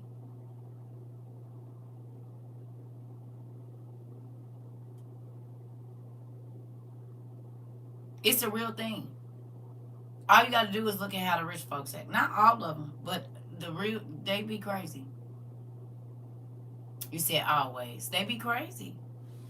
Look at how the rich is doing us right now. They don't think we deserve clean water, food, a place to live, nothing. So if everybody was rich like the Palantir dude and Mr. Musk and all of that, look at the stuff that these people do. Our world would be horrible. It would be horrible. You would want to live in that place? Have you ever thought about that?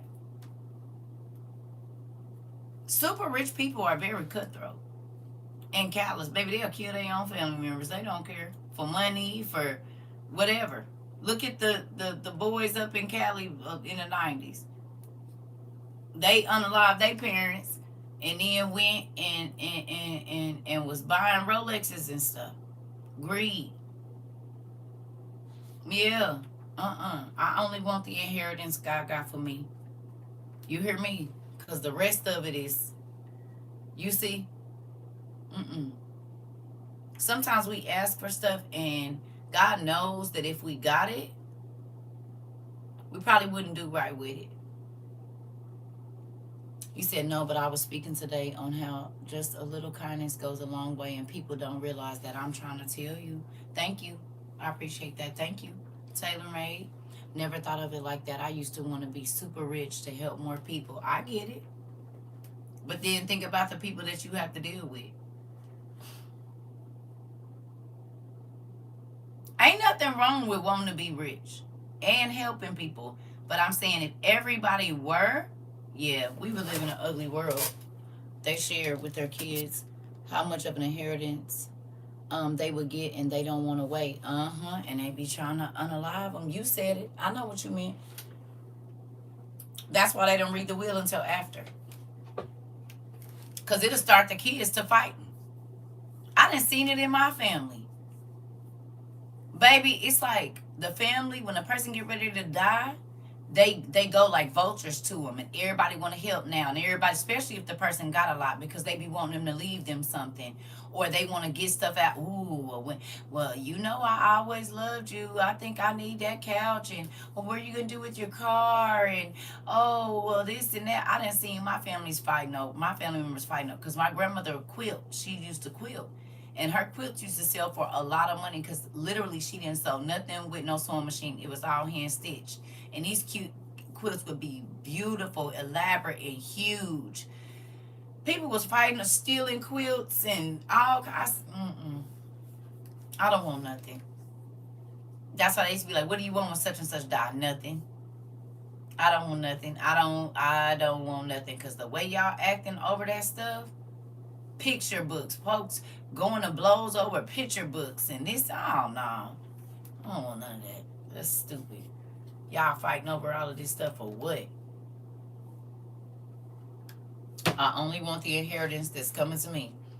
You say, yeah, happened when my granny passed. They acted like it was a snatch and grab. Ooh, but didn't buy her nothing. This. Girl, they be so greedy.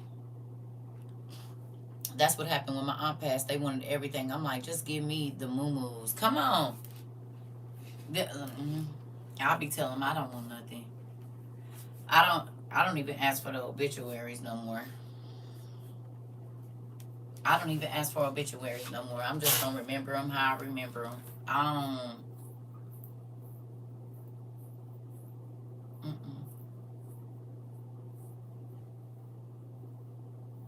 mm-mm. Okay. Anyway. Ooh. All right.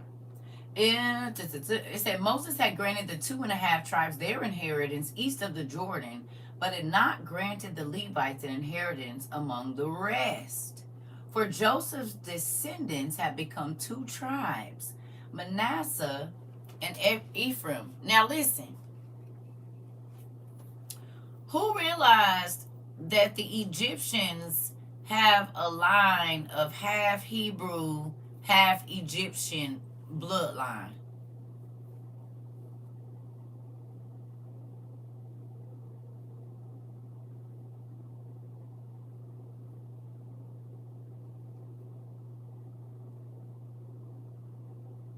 Y'all get that, right? Remember, Joseph married an Egyptian woman and had kids with her. So then why do people think the only lineage in the Egyptian lineage, the only history of the Israelites or the Hebrews being that, yeah, he did. So then there is going to be Hebrew Egyptian literature. You don't think Joseph taught his half Egyptian kids about God? You don't think he taught them the ways?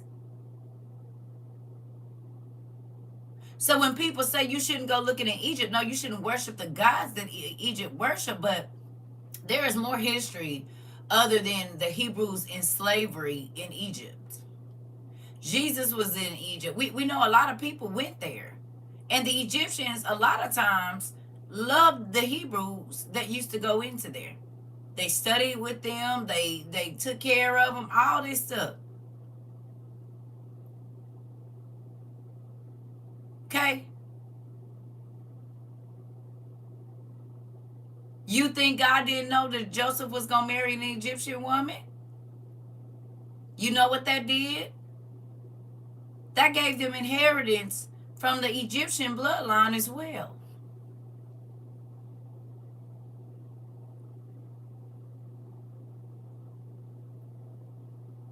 Okay? You said, and the kids are the Ishmaelites, Ishmael, the Arabs. Listen, this is the thing though. They now had a double inheritance. Do you see it?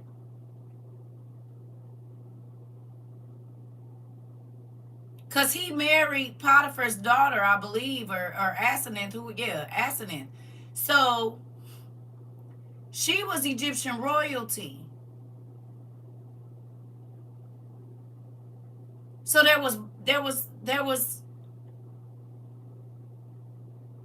an inheritance from God and being of Jacob, Israel, right? And then there was an inheritance from the Egyptian part of it, because their mama was Egyptian royalty. But we don't think about that. Maybe God set them off to the side because he knew they had Egyptian in them. Who knows? But we know that the Egyptians were giants too.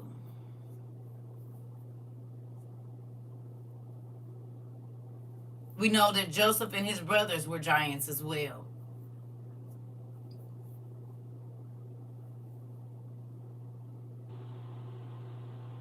So should we look for Hebrew lineage in Egypt?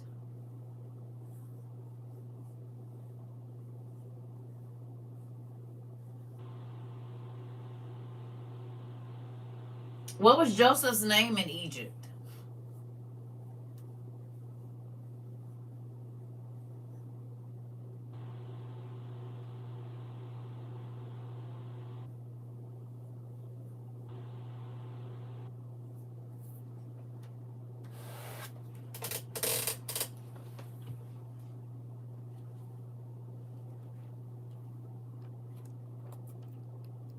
Because whenever they went into these places, a lot of times the Egyptians, the Babylonians, they gave them not a Hebrew name. They didn't go by that.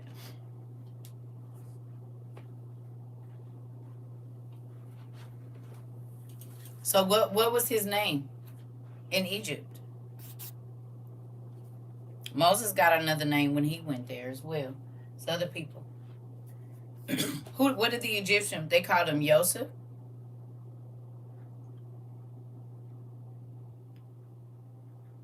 Mm.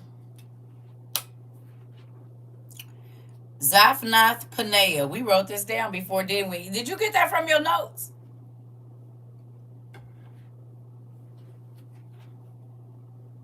He had an Egyptian name. Oh, you just looked it up? Y'all don't remember we studied this before? Okay. But we looked it up. It's in your notes somewhere. So then if I were looking for Joseph in Egypt literature, that's the name that I would look for.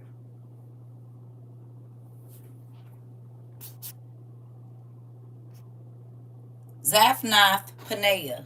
I don't know if I'm saying that right. So if you go in Egyptian literature and you see ZAPHNATH -PAANEAH, that's talking about Joseph. And we studied it before, I just couldn't remember it. So then someone might go to Egyptian literature and see that and say, oh, they copied this, or it's the same person.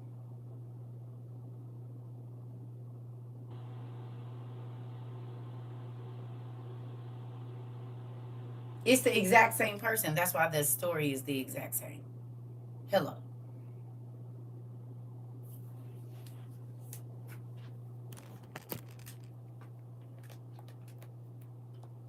Right?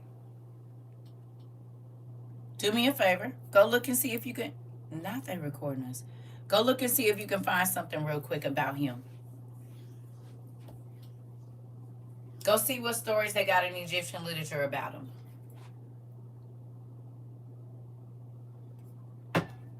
Huh. Thank you.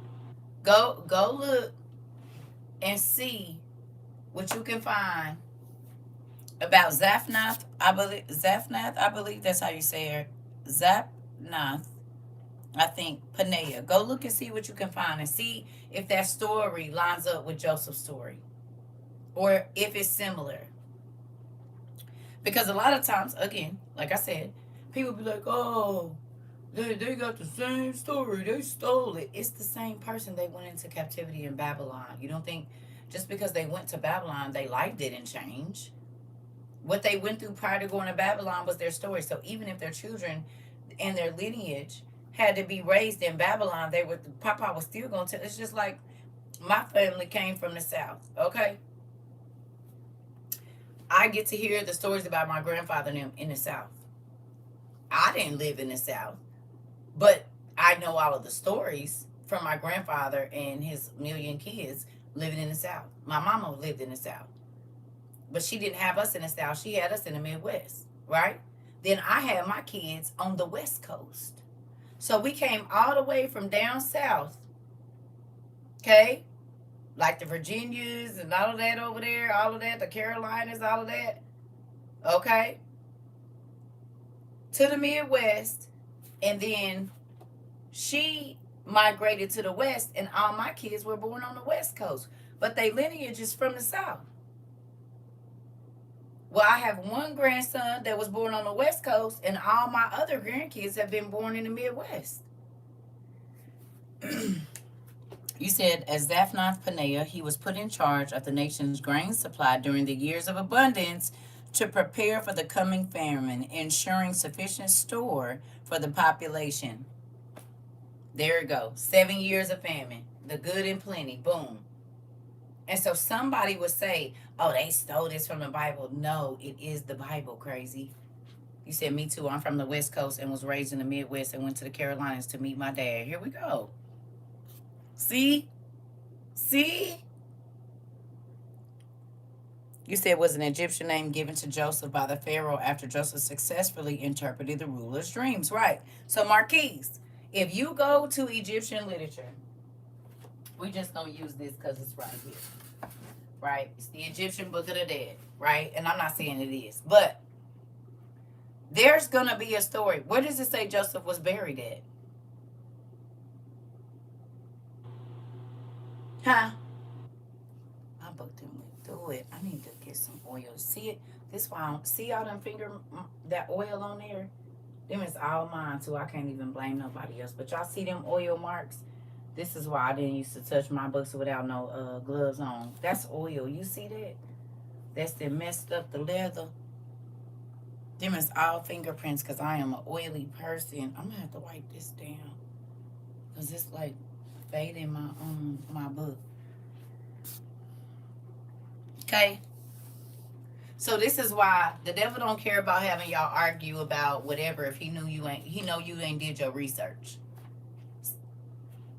He was buried in Shechem. Okay.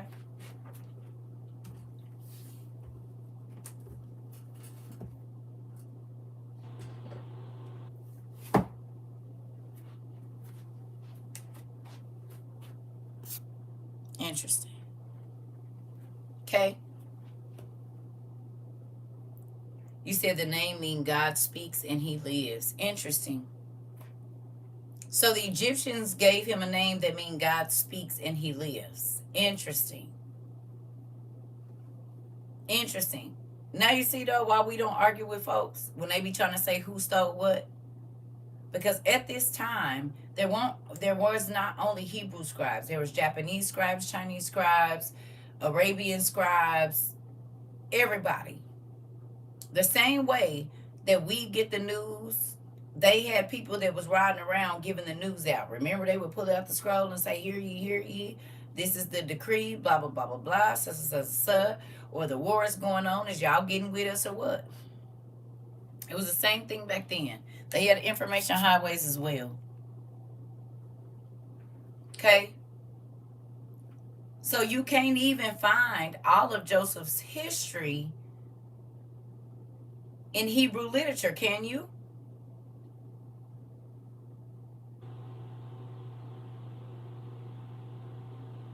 You would have to go look in Egyptian literature to find what he did when he was in Egypt all those years.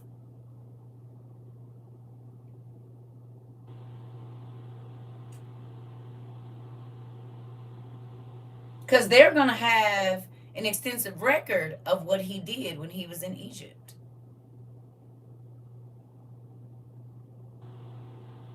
Just like if you want to know what happened with the people when they went into Babylon, you got to go look in Babylonian history to find it. Pharaoh gave him Asenath, daughter of Potiphar, priest of On, to be his wife, and Joseph went throughout the land of Egypt. Exactly. So then you have to go to Egyptian literature to find out what else Joseph went through. It's not only going to be in Hebrew literature or Israelite or Christian literature. It's not going to be there. If it's that easy to hide the truth, and people don't take enough time to go see that, and we've talked about this several times. You said his body left Egypt at the time of the Exodus, right? Because he was buried with the kings. At first, he was put in one of them boxes in the thing of the king.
right, y'all.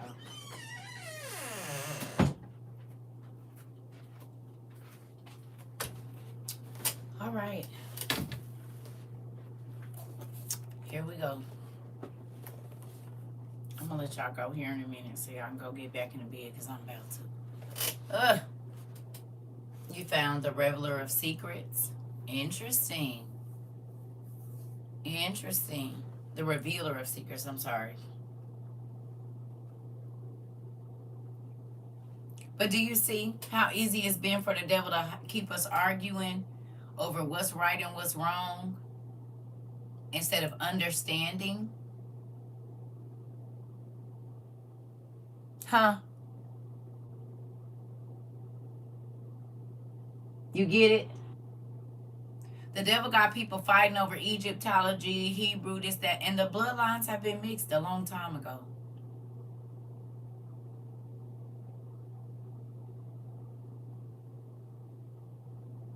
They was mad at Moses because he married what type of woman?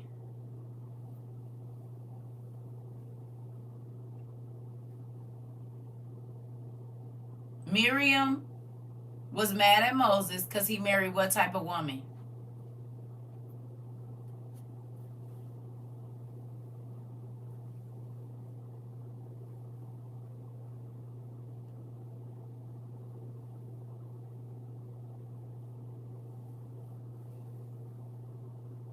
Y'all look at this. Ain't that crazy?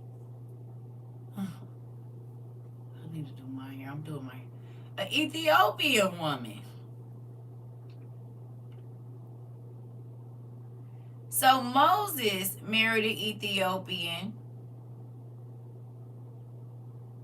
Solomon had a baby with the Ethiopian.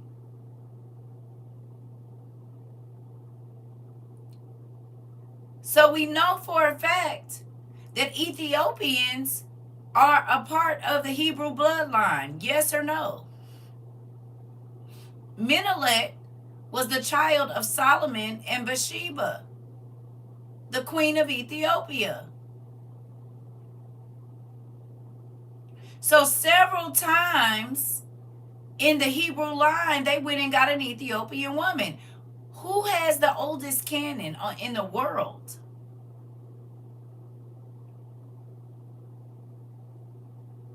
So Nipsey Hussle is Moses and Solomon's great great great great great great great great great great great great great great great great grandson.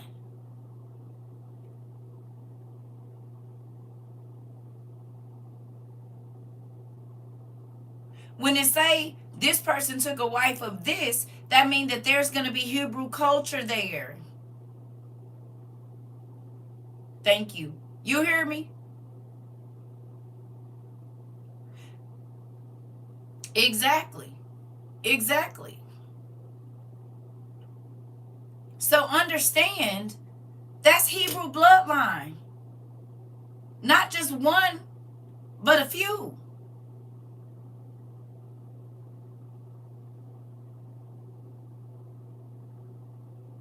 Some of the people in Ethiopia carry the bloodline of David.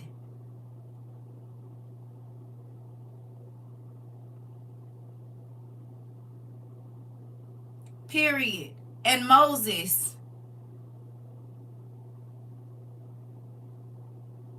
Interesting. And they have the oldest canon. They have the pictures of what the saints really used to look like.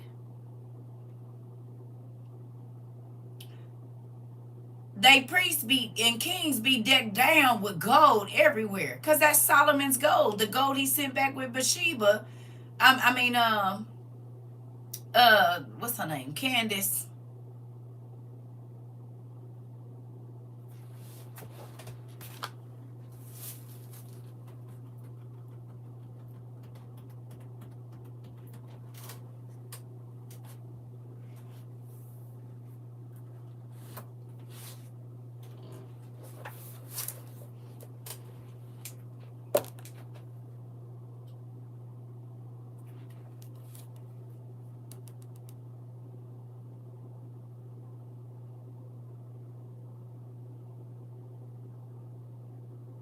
You said, yes, that is true. That's why they sterilized the Ethiopian women in Israel, because that's the true line of David, and they know it.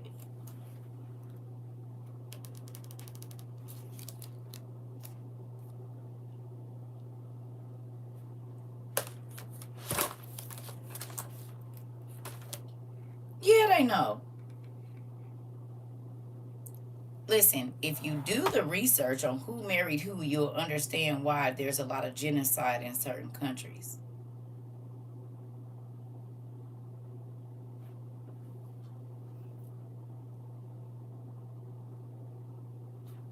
That's the reason they banned DNA tests, right?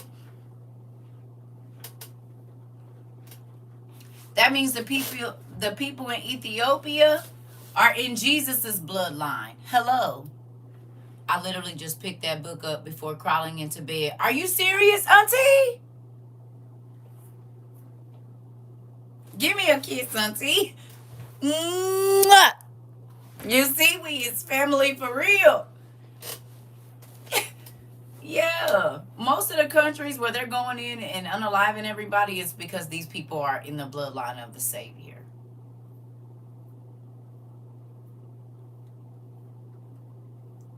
And the woman beautiful. She look like Nipsey Hussle grandma, don't she? Don't she look like she could be Nipsey Hussle grandma?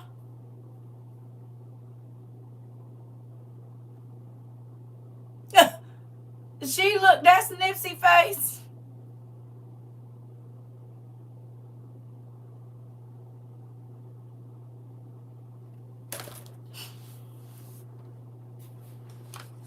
So inheritance is important because it's been stolen.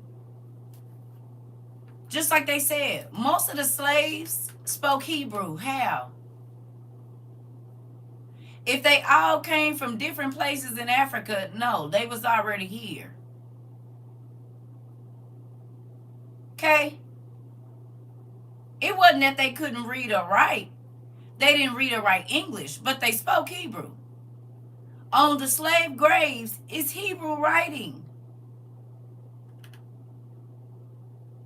Could that be the two tribes that was pushed across the water? You said Hebrew was the one language we all knew. Listen.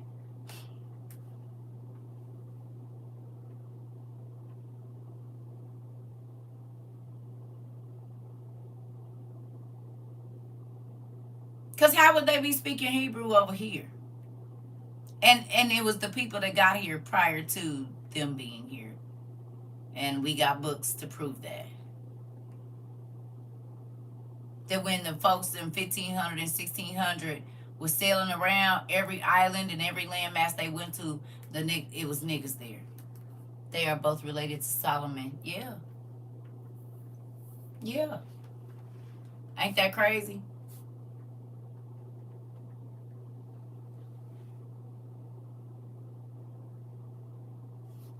Okay, here we go. All right, it says the Levites receive no share of the land, but only towns to live in, with the pasture lands for their flocks and herds. So the Israelites divided the land, just as the Lord had commanded Moses.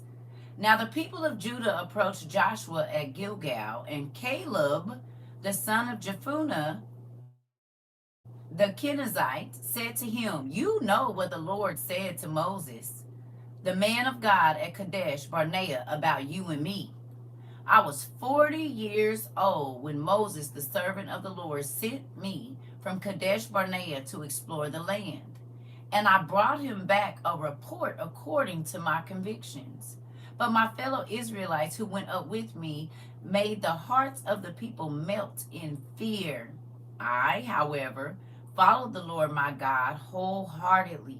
So on the day Moses swore to me, the land on which your feet have walked will be your inheritance, and that of your children forever, because you have followed the Lord my God wholeheartedly." Hold on.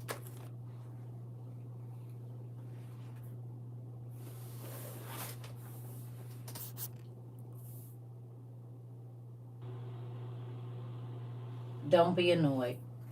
You said, yes, I watched a documentary about the Ethiopian people saying also that they have the ark and that it's another fight as well. Yeah, that's why they be over there. You said Haile Selassie and Jesus have the same ancestors.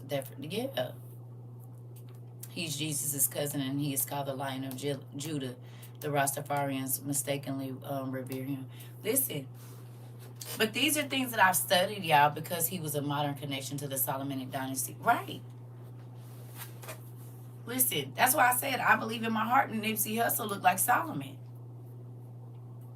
And probably Moses too. You said, and they have the Ethiopian Bible secured. They do.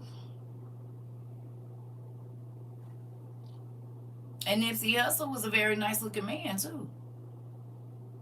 And they said Solomon was handsome, Joseph was handsome. This is that bloodline, y'all.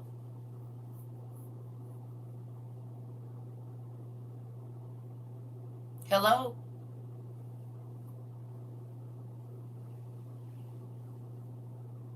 It's real.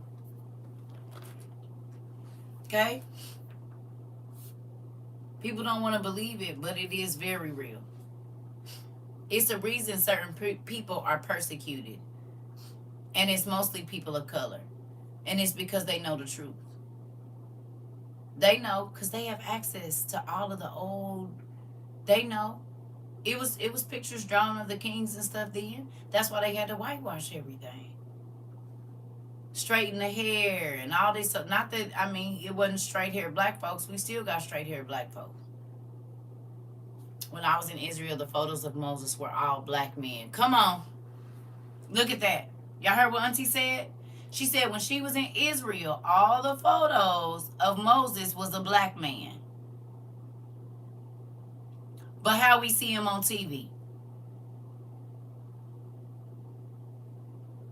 This is why I tell people don't be fooled by what you see. You got to do your research and you will see it.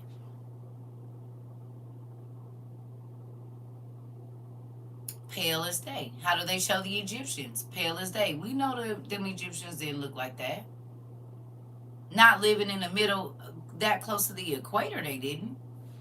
Every church temple and even the cave at Patmos. Are you serious, Auntie? Crazy Ethiopia was colonized and their calendars were never changed. Exactly. You said Edomites came about 6,000 years ago. We've been here, well, not millions of years. No, we haven't. The world is only 7,000 years old. Please don't let them lie to you. It took 7,000 years to create it, and we've been here about 7,000 years. This what we know has only been in existence close to 14,000 years. And humans have only been on it for almost 7,000. It ain't no millions of years. It's not. Because the 7 days that it took to create the world was 7 of God's days, which is 7,000 years, not 7 human days.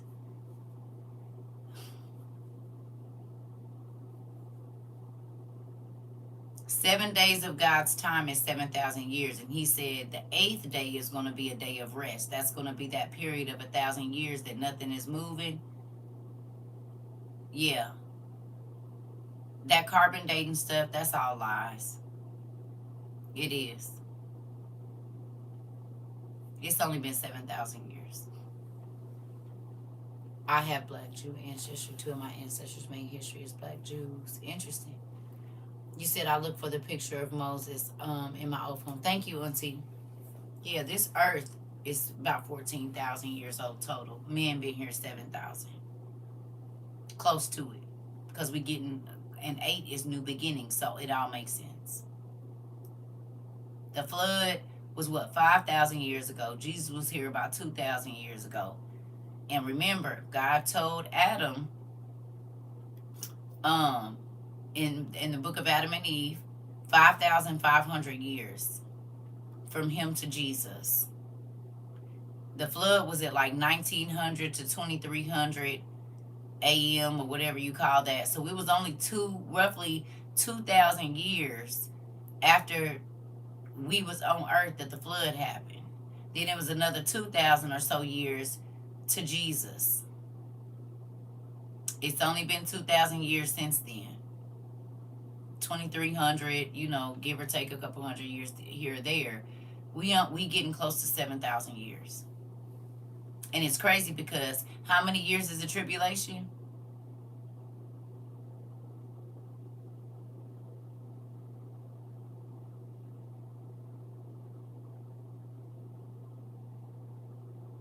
That part, Marquise. 2 days. It's only been 2 days. 2 days. 2 days. 2,000 years is 1 day, 2 days in God's time. Remember, he said 1,000 years is as 1 day, and 1 day is as 1,000 years in the sight of God, or in the eyes of God. So 1,000 of our human years is 1 day for God. And it ain't even really 1 day. He just put it in a term that we could understand. So 1,000 years, he told us he was going to give us one of his days. Yes, we're in the tribulation right now. Like the Antichrist could be out here on the 23rd or the 24th. And that would signify 3.5 years from that date. Well, not necessarily that date, but around that time. They're trying to reveal him around the 23rd or the 24th. He's been here for 3.5 years. Last month, August, made 42 months that he had been out. He came out, in March, the end of March 2022. It makes a lot of sense. That's why they sacrificed the cows. That's why they're rushing to get the temple up. All of that. This is the 43rd month that he has been out to the people. Now, he ain't been out to the world, necessarily, because the Christians, they ain't paying attention, but the Jews found their Messiah right after I went viral. The same month I went viral, 23 days after I went viral, they found him. 2 months after that, they found the red cows they've been looking for 2,000 years. All in the year that right after March 1st, I went viral. Right after that, it was boom, boom, boom, boom, boom. That September, they made it over there. They've been over there 3 years. We thought they had sacrificed them. They didn't. You said, I'm sorry, what do you mean we're in the tribulation? We're probably in the 3.5, we passed the 3.5 years if you looking. It said the first 3.5 years of the tribulation, money was going to be flowing, stuff was going to be good. Well, we was coming out of COVID. Everything was still good. People didn't stop getting COVID money until June of 2023. The COVID program stopped in June of 2023. The extra stamps, the everything, it all stopped in June. Well, May actually was May something was the last day for COVID help. Everybody was getting money during COVID. Everybody had money. Extra stamps, extra this, extra that. May of 2023 stopped all of that, and that's when you started to see the decline. That's when groceries started going up. That's when a lot of the stuff started failing, and we was getting bad meat and all of that kind of stuff, the vegetables, everything. Well, that's the things that God said was going to start happening when he came. The animals, remember the cows was killed over, all the fish was belly up in the waters around the world. The Euphrates started to dry up. All of that, see, the animals was walking around. All of this happened the year he came. But people wasn't paying attention. But we was looking at it. That's when the fish was swimming around in the circles. Everybody said, what's going on with the fish? The lambs over there was walking around the trees, acting all weird. In Ohio and Baltimore, they kept trying to hide all the dead fish, saying it was algae. But all of the fish all around the world, the river started drying the same year he came out. In 22. Same year y'all met me, 22. You said the tribulation comes after the Holy Spirit leaves us. No, that's not according to the Bible. That's not the truth. It's not. Because if you read Revelations 13, it says that the Antichrist will be able to go against the holy saints. The holy saints have to be here. 1 Thessalonians said that the saints have to wait for all of their brothers and sisters to be killed. You're not a brother or sister if you're not in the body of Christ. There's no tribulation saints. They lie to you. You need, just because Thessalonians comes before Revelation, you have to read that and understand. They said, God, how long? And he said, you got to wait until your other brothers and sisters have been killed first, and then I will come back. And then it says the same thing in Revelations. He says, some of you going to be taken prisoners, some of you going to be killed by the sword, and some of y'all going to make it to see me here. You need to read it for yourself and not listen to what they telling you. You got to read it for yourself. They done told y'all they lied. The second God is coming back to get everybody. He's not coming 3 times. Because you can't find a third coming nowhere. And if there's tribulation saints, that mean he would have to come back to get them. That mean we should see a third coming. It don't say nothing about that in no books, that he's coming 3 times. Only 2. They lied. And you got to read. That's why he said, study to show yourself approved. And he said even the very elect was going to be deceived if he didn't shorten the time. And they are. Because most of the church people don't even know what's going on. Folks that go to church all the time, they don't have no idea what's happening. They didn't even, most of the people in my family are ministers. And I had to tell them that the cows was found. And then they didn't even know that they were sacrificed. So how you going to know when the Antichrist is about to come out? Because those are the things preceding him being revealed to the world. And they don't even know. I just told my brother today, hey, World War III, blah, blah, blah, blah, blah. They still not paying. They still want to get up. Let me tell you this, too. I watched, because I subscribed to my brother's church a long time ago. So I watched a little bit, because I looked on there, and it was his face, and said, oh, right? So, do you know, now think about this now. My brother goes to one of my home churches. It was the second church I ever remember. Second church I ever remember going to in my whole entire life. My grandma church, then this church, right? He was leading testimony service. This was just like 2 weeks ago. I saw it like the other day, but it was from 2 weeks ago service, right? So he's standing up at the podium. Praise the Lord, everybody. Singing a song. Da, da, da. He said, all right, I need 2 fire testimonies. Come on. Who got one? We need 2 testimonies. Somebody on fire. He said, nobody? Sit there for a minute.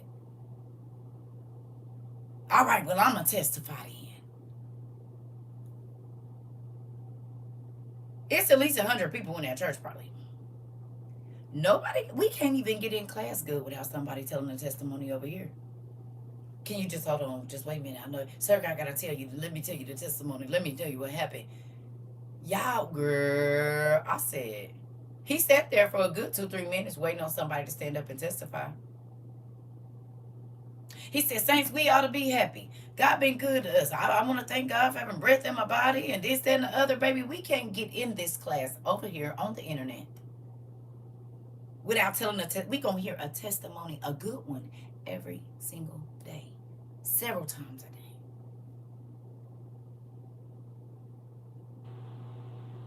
Nobody got up and said nothing.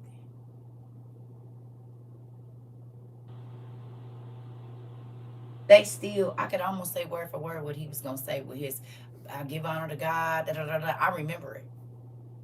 Like tape recorders. I said, I don't want that. Over here, we get to see God different, do something different every day. We get to hear about testimonies, whether it be people overcoming stuff. Like, people can't wait to tell their stories here. And here is church, and they sitting down. You said testify or test the lie. Listen, they don't test the nothing. They ain't even testifying or test the line. They didn't say nothing. They don't get to hear about the goodness of God, but we do every day. We get to hear about how God is blessing people.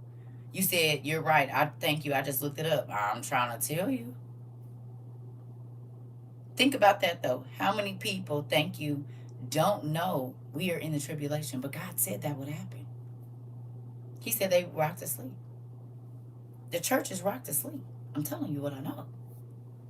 Yeah. I got too many people in all the different organizations. I got Baptist, Methodist, not Presbyterian, AME. I got Apostolic, Pentecostal, non-denominational. These are people that are my family. They are pastors. They are ministers. They are apostles. They don't know. So how you going to tell somebody about God coming back and you don't even know all of this is happening? This is why pastors ain't telling nobody to store nothing. Because they don't even know what time we in. They too busy trying to get people money. You said 90% of the church will die for the lack of knowledge, or they gonna take the mark because they don't have nothing. They don't have anything. If they drop some kind of gas, they don't think they got to worry about it. Anytime you talk to a person that is a faithful churchgoer, they say they don't have to worry about it. This ain't gonna happen, and that ain't. They have no idea of what time we are in right now. I promise you, they don't. I got ministers of music, you name it. I got them all in my family, and I'm the one to be like, hey, literally. I told y'all my cousin. You said right. My mom is one of them. Mine too. Mine too. Literally, I told y'all my little cousin just told me recently that the whole family gets together. He said, you know, you the talk of the town. Everybody telling everybody not to listen to you. I said, that's okay, because in a minute they won't be able to anyway.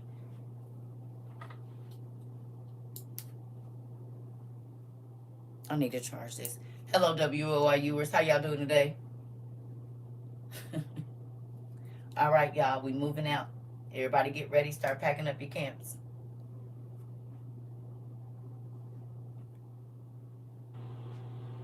We're moving west. You need to be ready by 6 a.m. They're not going to be able to contact me anyway. I understand as a prophetess, I have to come and tell people stuff, and then I get to leave. And then they got to wait for it to happen. See, I used to think I was bad luck. I didn't understand. But then once I understood what my job was, I said, oh, they're not supposed to believe me right now. They're not supposed to. Prophet is not accepted in their own town, in their own home, in their own city, in their own family. And that is me. I live where I don't have no family. I live by myself, and my family don't listen to nothing I say. Even though all of this stuff that I told them since I was a kid has come true, they still be like, don't listen to her, don't listen to her. Well, I be the one ready. Y'all be the one caught off guard. COVID, I was calling everybody and telling everybody, hey, y'all need to do this. 3 years before COVID, I was telling everybody, God keep telling me in 2020, we ain't gonna have no food. A whole bunch of people gonna die, and we gonna have to stay in our house. Everybody was like, do not listen to her. She's crazy, until 2020 happened. Well, cousin, what you going to buy and what you got? I said, I don't got to go buy nothing because I told y'all this was coming. So I'm already prepared. I got 2 freezers full of food. I never couponed. I told y'all that. I started couponing and everything. I'm not worried. I didn't have to do all that. Because I believe God when he tell me. I done showed y'all the video where it's literally said it was like 17, and I said, what's going to happen in 22, but we ain't going to be able to go outside. A whole bunch of people going to die, and it ain't going to be no food. And all of that happened. All of it. And I was saying that in May of 2017 because that's the year my daughter graduated.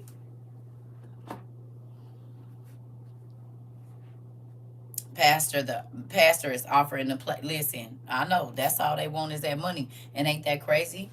Because listen, they're gonna tell. That's how I know they're gonna tell people to get the mark. They're gonna tell people to get the mark because they want to keep getting their money. And if that's the financial system that the world is going to, they are going to encourage people to get it because they don't want to change the way they live. They love living a life of glamour and fame and riches and mammon. And because people don't study for themselves, they can't see what's going on. They don't tell people the truth because they want their money. I got in here and I'm going to bust your head to the white meat every day. Keep your money. God take care of me. And I done been without before. I done been homeless and was still cool. So you said they reading with no spiritual understanding and no spiritual gifts. This part. What about the pastors that have finally started prepping but won't tell the others to get their stuff? If they all in there. Have eyes but don't see, have ears but don't hear. Yep. When they want to listen, they won't even be able to. This part. You said that's wicked work. It sure is. You said Holy Spirit led and WOIU certified. This part. You said, and a whole lot of them are abominations and love it and still preaching. That's why when people kept trying to tell me I don't act like a church person, I know, because I'm not a church person. I'm a follower of Christ. It's a difference. That's why when people are like, are you Christian? I said, I follow the creator of everything you see and don't see. Because people think Christians got a good name. They don't. They don't. Christians do not have good names. You said they're accountable for the church. Listen. This is why I don't know why everybody trying to get up here and teach. God had to, listen. I ran from this for years. That's why my life was so hard. You hear me? Do you understand? I ran from this calling. I did not run to it. That's why I don't got no edges here. You see, he snatched me by the get your son. I was like, yep, no, I'm ready to go turn up. I'm ready to do what I want to do. That whole teaching thing, no. Uh-uh. And you got to think, since I was young, pastors would come to the churches that I was at and pick me, right? Women and men. Come here, you. God got something big for you to do. And I used to be like, yeah, no, I'm out. So I got to go. Baby, I can hear the streets calling. That ain't my thing. No, I'm about to go. Yeah, no. Till I start getting in the clubs and everywhere else, and people be like, can I talk to you? No, because I'm trying to have me a drink. Well, I just feel like I need to talk to you. I go to the bathroom. Girls, it's like, can I talk to you for no. No. You hear me? No. You cannot. I don't want to talk to you. I don't want to. That's why I quit going to the club, cuz I did not come in here for this. Like that draw to me. Men, women. I came here to shake a tail feeling, baby. I'm not trying to play Dr. Phyllis right now. No. So I quit going out. I quit. I told you the last time I went to the strip club. My friend came out there. She been looking for me for hours. 13 men surrounded me, and everybody telling me about how they got molested and why they don't trust women. She like, you can't go nowhere, huh? No. And this is why when y'all ask me to come out, I don't go, because it's work. It's work for me. All of the sad souls, they gonna find their way to my table wherever I'm at. No, I don't want to. And that's why I quit going out. Baby, he meets you wherever you are, and used to make me go meet them wherever they was at.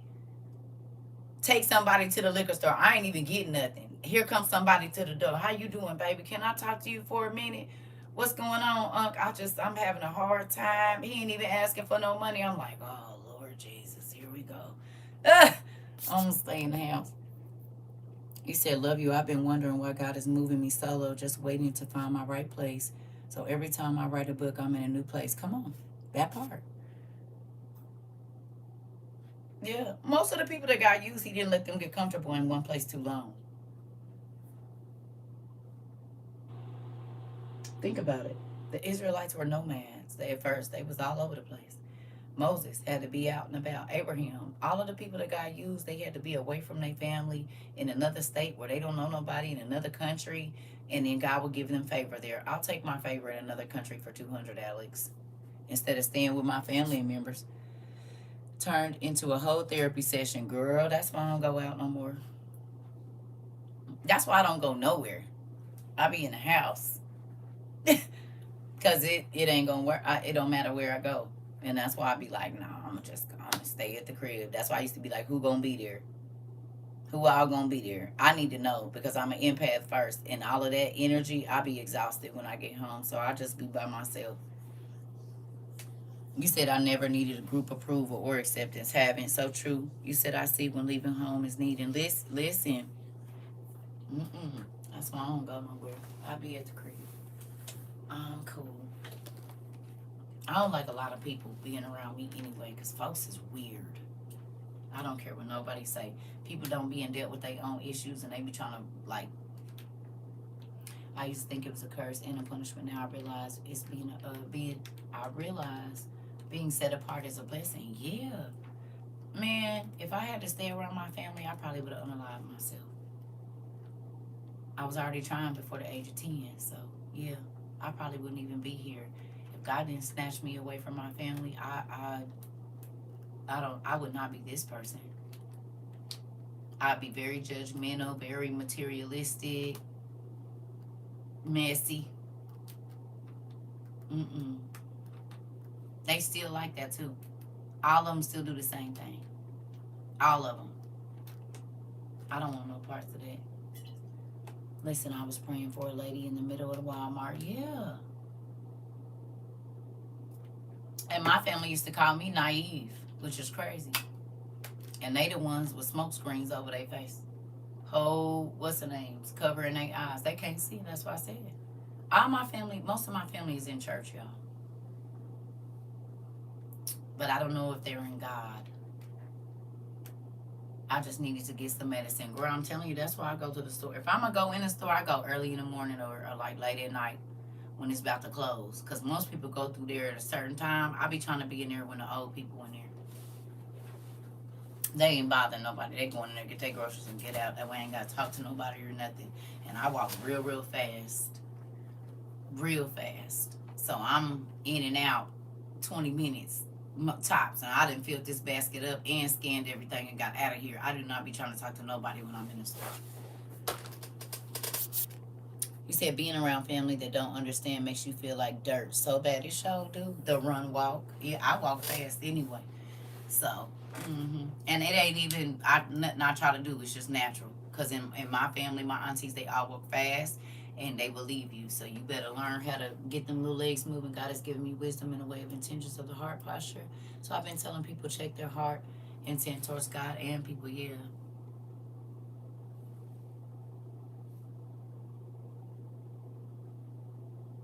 Go away. It is entirely too early in the morning for you just to be saying the opposite. I've been catching your drifts, and you could drift on down the river somewhere. It's 1,000 other lives. You got to get on my nerves. Go away. Go do something else. You got some smoke? You need to, because it's 1 o'clock in the morning.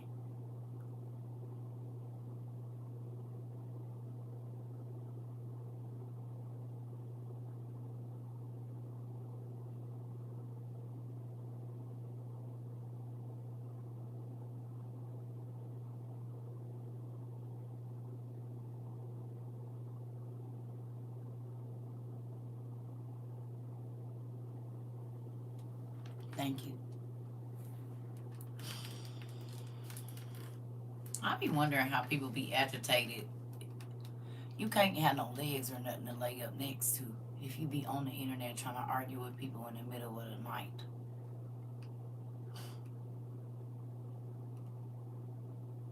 Yeah, but some of your stuff you've been saying is weird.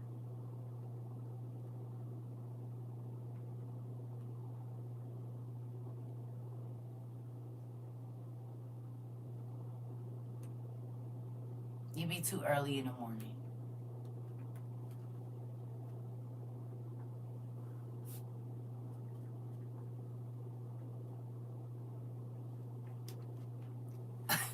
I'm going to say this to you. And y'all done heard me say it a gazillion times. I do not know how people be irritated and you got biceps and triceps or soft legs laid up next to you in the middle of the night. Whenever the Lord allows me to get biceps and triceps, I am not about to be on the internet arguing with not a soul or being irritable or nothing. I won't have no reason to. Because it's a level of frustration that you could relieve. You hear me, Mr. Artisan? I'm not about to be doing that. Baby, I'm about to be curled up. When God, that's why I be seeing people on the internet arguing with folks. Baby, ain't no way. What? Nigga, I got something to do. I'll be back. That'd be crazy. Listen, I ain't trying to be on no internet arguing with nobody, and I got somebody. Cold Dave DeBar. Ain't nobody got time for that. Her legs need go rub them down. You won't be upset.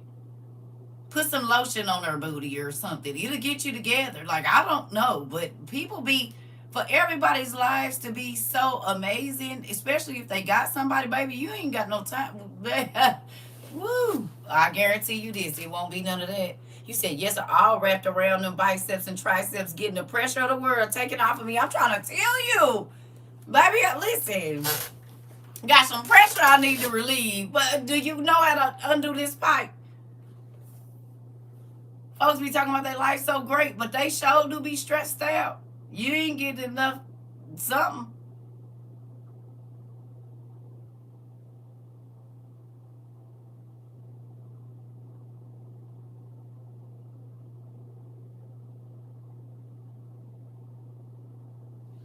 You said, absolutely not. I will be booed up all the way. Right. Y'all be focused on the wrong things, honey. Because scrolling on TikTok is not the same as, well, moving on. We gonna keep going. Mm-mm. You still looking like a folded pretzel, Danielle. They be too mad. It's too early in the morning for you to be irritating somebody. You ain't. Listen. No, I don't need you to relieve my pressure, sir. I don't even know you. No, no, no. Oh, you talking about somebody else. See, this is what I'm saying. You going too far. You going too far. I don't know you. If you're a complete stranger, we're not gonna talk about that ever. No, you can relieve your own pressure, not mine. Don't ever talk to me like that again. No, that's not a joke to me. You a stranger. I don't know you. I don't. That's not a joke. Again, you keep being offensive. I'm trying to let you stay here, but I'm gonna check you every time. So either you learn to get your manners together and pay attention in class, or you can go. It's not a joke to me. Because if I said I'm gonna rob you and take all your money, you wouldn't think I was joking. And then I said, I'm just playing. Oh, okay.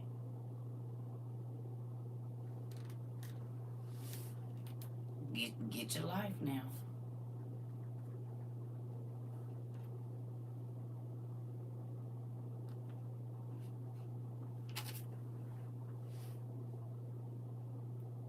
We gonna keep it.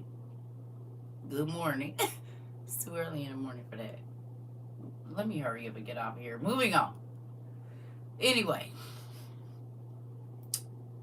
it's 3:17 where I am. Don't be weird. This part, people crazy. Like the internet that made people care. If you won't say it to me to my face, don't say it online.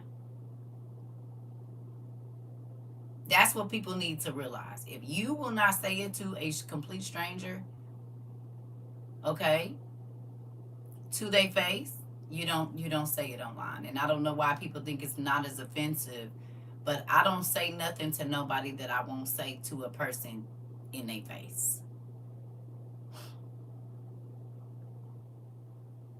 Not gonna do that. Okay? That's something that needs to be taught. Internet etiquette. This is why folks is losing their lives, because they feel like because they behind a keyboard or in front of a camera they can say whatever they want. That's dangerous. You said 2:17 my time, but I'm here. This part. So let's get to this so I can get off here. All right, because I'm not going to be irritated. Here we go. Oh, that's what I was going to ask you. What if God said all the land that you walked on was going to be yours, but you was too scared to go?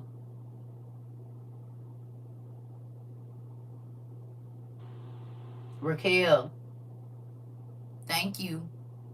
You hear me? Sheesh. Uh-huh. You picked that up, code name? Okay. Huh?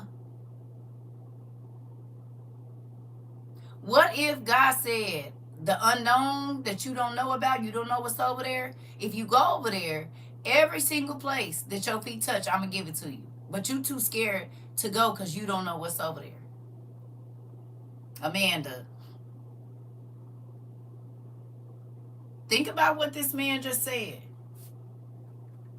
Okay? Right, Raquel?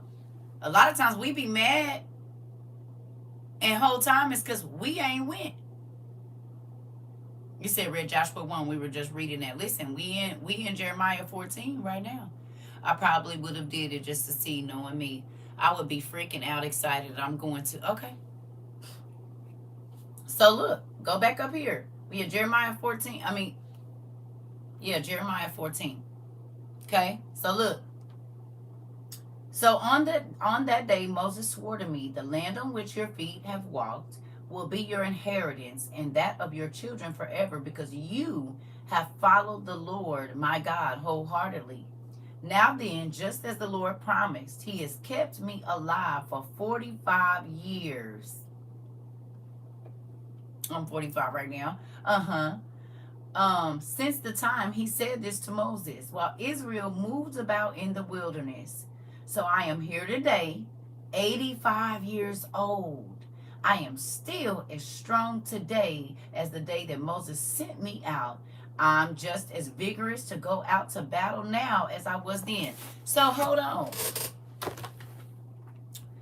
A promise came to him. My friend was gaming. And a weirdo got mad and said to him, if you were here, I'd beat and grape you. Who say that because they're losing? Weirdo, internet etiquette needed. Yes, auntie. Yes, people be weird. They just say whatever they want to. Like, you cannot do that. Okay, but hold on. This man waited 45 years for his blessing. You said I would be 54. Okay. Okay. You hear me? You see what it said? The promise came to him at 40. He didn't get it until he was 85. But God kept him strong. He said while everybody was in the wilderness, he was, you, right? Are you going to wait? The promise might come, but how long you going to wait on it? His inheritance, right? We just going to leave it. His inheritance, come on. His inheritance, God told him, I'm going to give it to you. But how long you going to wait? What you going to do while you waiting? This man waited 45 years to get the land that God told. You don't think he probably lost heart sometimes? Or do you think he just believed, you know what? It's mine. I don't know exactly what I'm going to get it, but I'm going to get it. But the only reason that God allotted him the land is because he wasn't scared to go over there when the giants was in there. Everybody else was like, oh no, the giants is over there. We shouldn't go over there. We shouldn't. He like, nigga, I go. What's up? Yeah. He said, where we going? Let's get it. We going where? God said it's gonna be ours. Bet. 40, ready. And he said, I'm 85 and I'm just as strong. I'm 85 and I'll still go to battle and slay me a nigga. What you mean? That's my land. I'm coming to get it. It was promised to me 45 years ago. My question to you is, will you wait? What you gonna do while you waiting? Because he waited wholeheartedly though. He didn't wait with doubt. He didn't get mad every day because he ain't seen it yet. You hear me? But now that it's time for me to go on and get what's mine, yeah, come on with that. That's me right there. That's my stuff right there. But he said, I'm still ready to go to battle now. Hold on now. Don't let this old body fool you, nigga. I'm still a warrior. What you mean? Just as strong as I was in my 40s. You said, praise my way through. Press my way. Thank you. I'm currently going through a legal battle for my inheritance. Oh my God, I needed this word. This is why he let me go to sleep earlier. You hear me? You understand? What is a savings bond? What happens with savings bonds?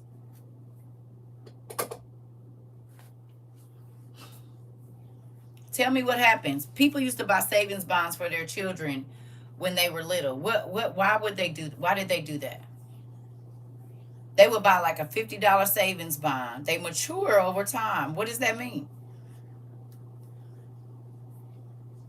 What does that mean?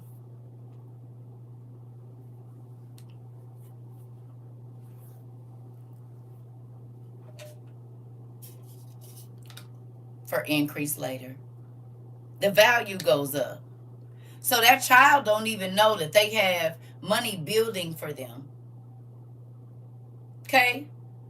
The money accumulates off of the yearly interest. Here we go. So for 45 years, God could have been letting buildings be built on this land. Maybe when he saw it at first, it was just nomadic people there.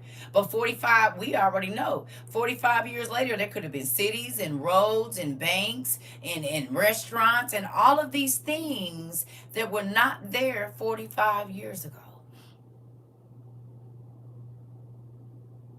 What part of it is that I'm going to give you vineyards, you didn't have to plant houses, you didn't have to build, all of that?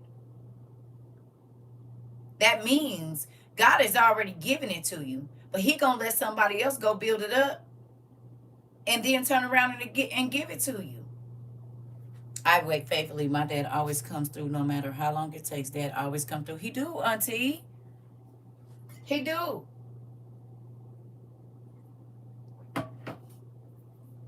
You said I won. I would have quit a few. I wanted to quit a few, but somehow my savings bonds were gone when I got grown. Oh, you said you won quite a few. Got it. Interesting. Mom and daddy needed them. It was hard times. I understand. Okay? This man waited 45 years for his blessing to come. Something that was promised to him. He didn't go and try to take it early. He didn't try to rush it. He waited on God. And God let him stay strong enough, okay, so that he could go get it. Let him live long enough to see it. A lot of times we don't think, because God tell us, okay, I'm going to give you a big chunk of money or whatever it is. You're going to go to school. You think it mean right now. No, it could be 3 years from now. You hear me? He told me I was going to teach the masses 2006. And I was like, no. I got other things I want to do. There's other things that I want to do, and that ain't it. Okay? Whole time.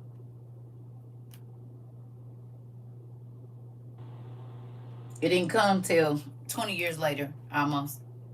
15 years later it came. Okay? Yeah, grandma raised me, so I eventually understood when I had my own to raise. I understand. All right, here we go. It says, now then, just as the Lord promised, he has kept me alive for 45 years since the time he said this to Moses. Oh, we read that already. I'm sorry. All right, 12. He said, now give me this hill country that the Lord promised me that day. You yourself heard then that the Anakites, giants, were there, and their cities were large and fortified. But the Lord helping me, I will drive them out, just as he said. At 85, you running up on giants. The Anakites, the sons of Anak were giants, honey. The Anakim, the Anunnaki were in Canaan at this time. You heard me? He said, I ain't scared, nigga. I ain't never scared. He said, I'm 85, and if that's mine, I'm going to go get it, nigga. What's up? Come on and tell me it's cool for me to go over there, because God already told me wherever my feet touch, and that's where I was at over there. I'm going to need that. At 85? Some 85-year-old niggas got it, but now, at 85, niggas be toe down. You understand? They barely moving anything at 85. And he was ready to go to battle at 85. He said, I'm just as strong as I was then. You said, or dead. Come on. Here we go. It says, but the Lord helping me, I will drive them out, just as he said. He said, then Joshua blessed Caleb, son of Jephunneh, and gave him Hebron as his inheritance. So Hebron has belonged to Caleb, the son of Jephunneh, the Kenizzite, ever since, because he followed the Lord, the God of Israel, wholeheartedly. Hebron used to be called Kirith Arba, after Arba, who was the greatest man among the Anakites. The land had rest. Then the land had rest from war. So, you said my grandma just turned 89. This part, Thomas. Because you see her talking about she about to go to war with somebody. And we talking about arguing on the internet. We talking about actual battle at 89. He was a bone crusher and was. You said I used to buy saving bonds for my oldest son in $50 increments. When I say crash coming, I sold them all. When I saw the crash coming, I sold them all. This part of the Okay.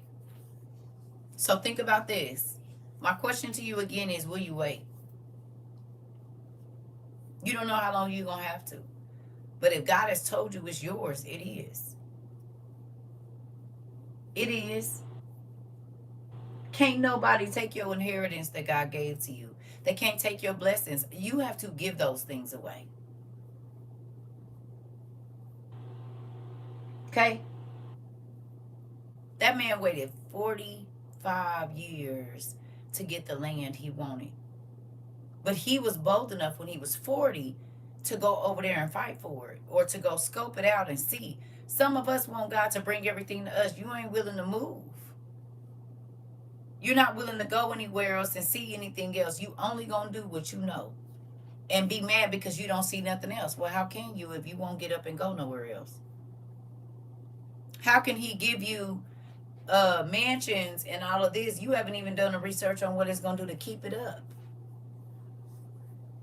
Because places that's over 10,000 square feet, their electric bill could easily be $3,000-$4,000 a month, depending on how it's built. Hello. What about the upkeep for the land? How much you gonna pay to keep your land manicured? Because you can't let your grass get crazy in places like that. They will fine you. You want 7 acres? Who gonna cut it? How much is a water bill of a 10,000 square foot house? 15,000 square foot home. How much do you understand the cubic feet and what you gotta heat and cool and all of that? Have you looked into that? 12 bathrooms. Now, even though you might not be using all of them, that's still space that you're heating and cooling, and ain't nobody in it. Do you see what I'm saying? So we ask for a lot of stuff and don't count up the cost, but we also are not willing to move to go get it. Quit asking for stuff you ain't counted up the cost for. Hello. You said dead works don't please God. They don't. I'm asking the Holy Spirit to light my path and lead me into that path. Come on. People get mad. God ain't gave me nothing because you asking with the wrong intentions. You asking to flex on people. It's a difference. You want to get married because you want a ring and a wedding. You ain't researched marriage failures, the numbers. You ain't went to no counselor because you don't gotta wait till you get married to go to marriage counseling. Start going before that. Start working on yourself before that. Start thinking about what type of spouse, because marriage is not sex. Marriage really is ministry. And you're going to have to know the ugliest parts about that person in order to love them more. So, like, what happened when the money go? What happened when the meat don't work? Then what? What happened if she, God forbid, gets some kind of vaginal cancer and you can't bust her down every 2 days? Now you don't love her no more? Now you can just go cheat on her because it wasn't about the marriage. It was about gratification. But we don't talk about that kind of stuff. That's not the stuff we talk about. Right? We talk about the big wedding and the big ring and the big this and the big that. But baby, it's so much more to marriage than that. In real life. You said always. Listen. You understand? That goes back to that selfish stuff we was talking about. The different three types of selfishness. People go into marriages with a lot of that. They do. It's all about the benefit of the sexual benefit, whatever it is. The stature, the okay. So you didn't consider nothing about the real stuff they have to do with marriage. About helping a person heal and all of you ain't did none of that. In the past, I would have gave up long ago because of no patience, but you taught me that, and so thankful. You're welcome, Pumpkin. God had to teach me. Back because I used to go get, I'm not waiting on him to do nothing. I'll figure it out. Ah, learn my lesson with that. No, I'll just stay over here until he break it. Until he tell me what to do. If he telling me to go get it, I'll go get it. If he telling me to sit down and wait for it to come, I'm gonna do that. Whatever the directions are, I'm following that. Because the rest of it gonna have me stressed out. He said them big weddings be the main ones failing too. Yeah, they do. You said marriage is work in progress. It takes trust and dedication. Right. Right. But a person has to have a marriage mindset. You cannot be married and still be single. Your friends are not more important than your spouse. Your mama and your daddy is not more important than your spouse. Hate to say it, in certain situations, your children are not more important than your spouse. You have to take care. It's stuff you got to do. But people don't want to put in the work, and then they expect, and that's why because I ain't about to take everything I got and leave me with nothing, and I ain't talking about no money. And then you gonna go to the next person and ruin them too. You gotta understand relationship even to be my friend. Because so many people don't understand relationship. Okay? They don't understand relationship. Relationship is a huge thing that people, they don't understand it. They don't understand loyalty. They don't understand nothing. Everything that they do is about them and what they're going to benefit from it and how it's going to make them feel and how it's going to make them look and how it's going to make them live. Not what they want to add to the other person's life. Right. Right. He said, I thought I was the only one that thought that the big weddings fail more than the small, intimate ones. No, because that be for show. Them people don't even be liking each other. They look good together. There's a difference.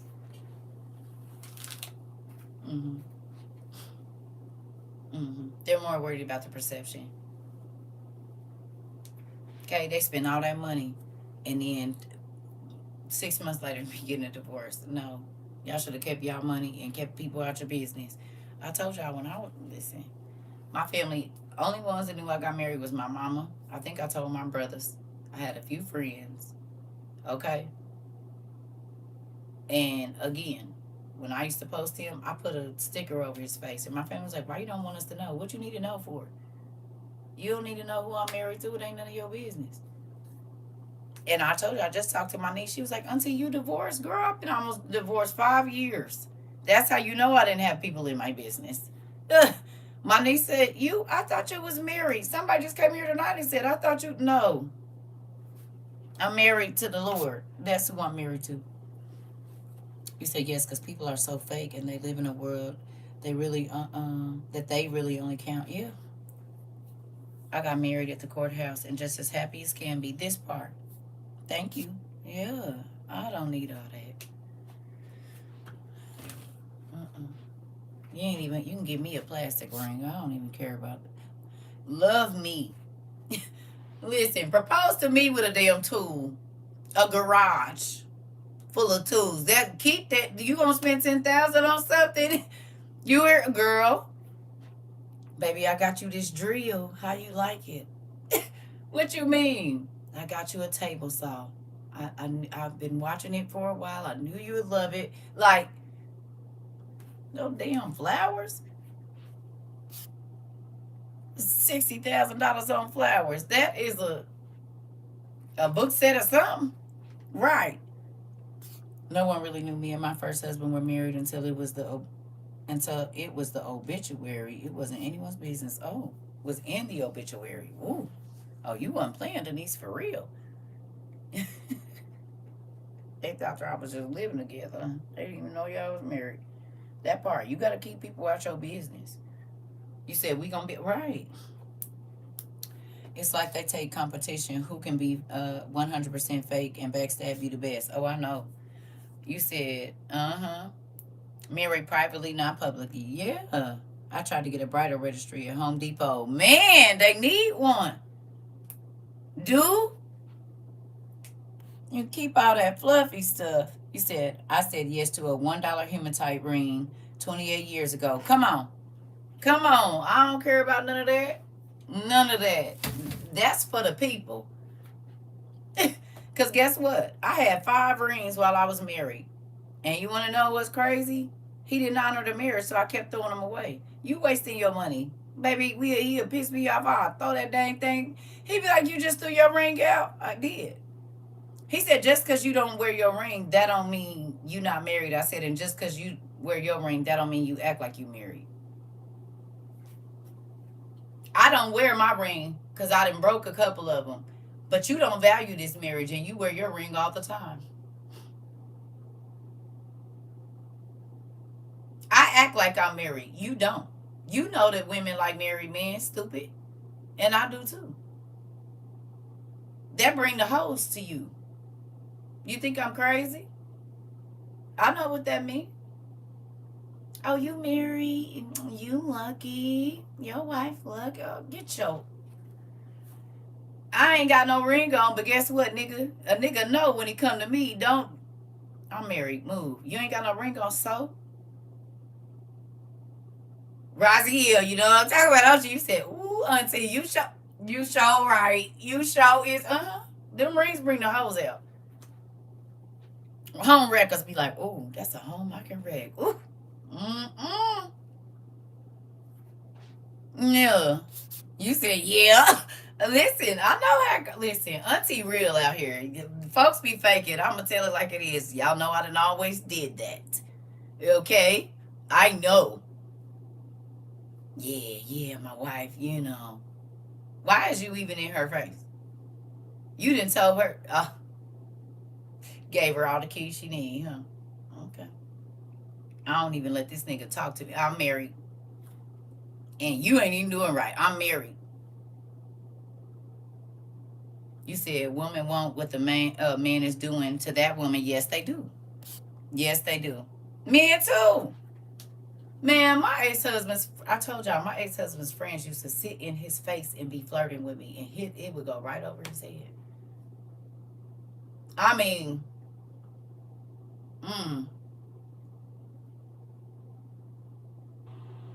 And I look at him like, did you just hear this nigga on me? And then I turn around and say, yeah, you got you a good end. I don't need to find me one like that. Nigga, look here. I'm different when it comes to that kind of stuff, baby. You're not gonna get too many of them out. And them side looks and whatnot. God, girl, you boy, yo, I don't play that. I had a neighbor that used to come over. She always used to be talking about her look. Whole time they were swingers, so now I know why. But we ain't swinging over here. You said we would have been squabbling. Listen, this nigga will get drunk, go upstairs, like go in the house. You done invited all these people over here, these men, okay? You don't have no kind of self-control, so now you toe up. You go upstairs and lay down, and they just sitting here, and I'm like, all right, well, y'all, he ain't coming back, so y'all might as well go on and leave. And then this when the funny stuff start. But see, I don't play that. I will check you. Listen. Because you disrespected me. Not only is you disrespected me, I took my vow seriously. And even when I wasn't married, I didn't play that. I did not play that. You can't be in my face and be in my nigga face, nigga, because I'm going to put you on blast. What was you saying when he left? Well, repeat. You was saying what now? I'm sorry. Hold on one second. I'll be right back. What was you saying? Yeah, go ahead. Shoot. I was just playing. I don't play that. I was just playing stuff. Don't play with me. Respect me. I'm trying to tell you. They be trying to see how far they can go. Nigga, listen.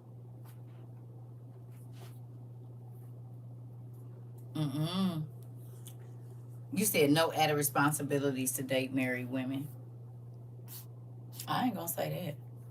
They think they slick, yeah, and grimy and that. Look, but you know what? He didn't believe me when I kept telling him, your friends keep trying to talk to me. Your stepfather keeps trying to like hit on me. You need to say something to them, right? Nothing. We get divorced, and when I talked to him like a year later, I told you he would end up at my daughter's house. He told me that all of those friends tried to hit on his girlfriend, and they was talking about him behind his back, telling her she shouldn't be with him and that they should be with them. I said, but when your wife told you I was a liar, them niggas ain't even in my. I wouldn't talk to none of your friends, not one of them. They don't even. Look. I was sad you was friends with these people, but because they were your friends before me, oh yeah, oh yeah, he was hard headed. It was. And I kept telling them, these niggas is just trying to make you lose your wife, silly. They know you got a good woman. They don't have that. And as soon as you turn around, I said, nigga, you don't you're not listening to them saying you got a good hen at home. They wish they had one. They say that in front of you every single time you.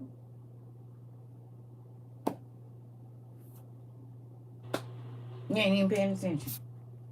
My husband just started cutting him off when I told him because it was so uncomfortable. I'm trying to tell you, this nigga is like lightweight trying to walk behind me in my kitchen. I'm like, his best friend, one of his best friends hit on me. He was sitting the day we got married, all in the kitchen talking about what you in here cooking and this and that. And I'm like, I mean, I hadn't been married an hour and a half. I had not been married an hour and a half. And I said, you are going to have to leave my house. They didn't respect him. And I told him that. I literally told him. I said, them niggas don't respect you. They don't like you. You hear me? You said, and they will come up for those friends and make you sound crazy. Girl, if we weren't arguing over these friends, he was doing more for the friends than he was doing for me. I told you when we split up, it was snow. This nigga was coming in the same apartments we lived in, townhomes we lived in, going to pick his friend up to take him to work. And my car was like in the snow. He wouldn't even come dig me out. And then the next door neighbor said, you know, your husband be going over there picking up such and such and taking him to the store and to the liquor store. And I said, he be in these apartments? For real? Okay. He said, and I was rude. I don't even know why they even attempted. Girl, I was rude too. I told you, I didn't care. That mama and them would come over there, girl. I speak how y'all doing and go right upstairs. I don't want to be fooling with nobody connected to you. Except for one person, his auntie and his kids. Other than that, his auntie and his kids, yes. The rest of them, no. No. Yeah. So, people have to understand, first of all, my household is always going to be my first priority. Right? My husband, my kids. And I'm not saying we're going to be selfish, but I'm going to take care of home first. Everything outside of that is extra. Period. Thank you, IKEA. Everything outside of that is extra. So many people be worried about pleasing the people outside of their house, looking good to the outside. They don't care what they look like. Like I said, it don't matter if somebody say you a good parent if your children don't think so. It don't matter if everybody say you a good husband or wife if your spouse does not think so. Because the only person that you are a parent or a spouse to is that you're like your spouse or your kids. So what everybody else say on the outside, it don't matter. Now there are some lying spouses and lying kids, but for the most part, thank you. For the most part, you're supposed to be pleasing the people in your house. And most people would rather worry about what people on the outside of their house say and that was the issue there. I'm trying to tell you, IKEA, listen. I learned, I said, you so worried about them, you can't see nothing going on in here. You can tell me everybody business outside this house, but you don't know that trash been sitting there since last night. And I asked you to go to the store, and you can never remember nothing I told you to get there. You come back with nothing, or not the stuff I asked. But if a nigga calls and say, hey, I need to take me to the store real quick, you on your way. You left me stranded for over an hour, but this nigga called.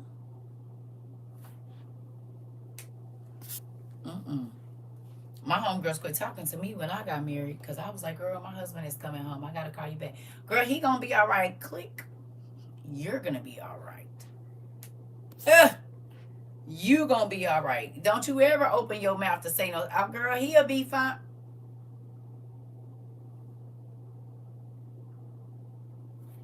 First of all, you don't get to determine what he gonna be. Matter of fact, why is you even speaking on that?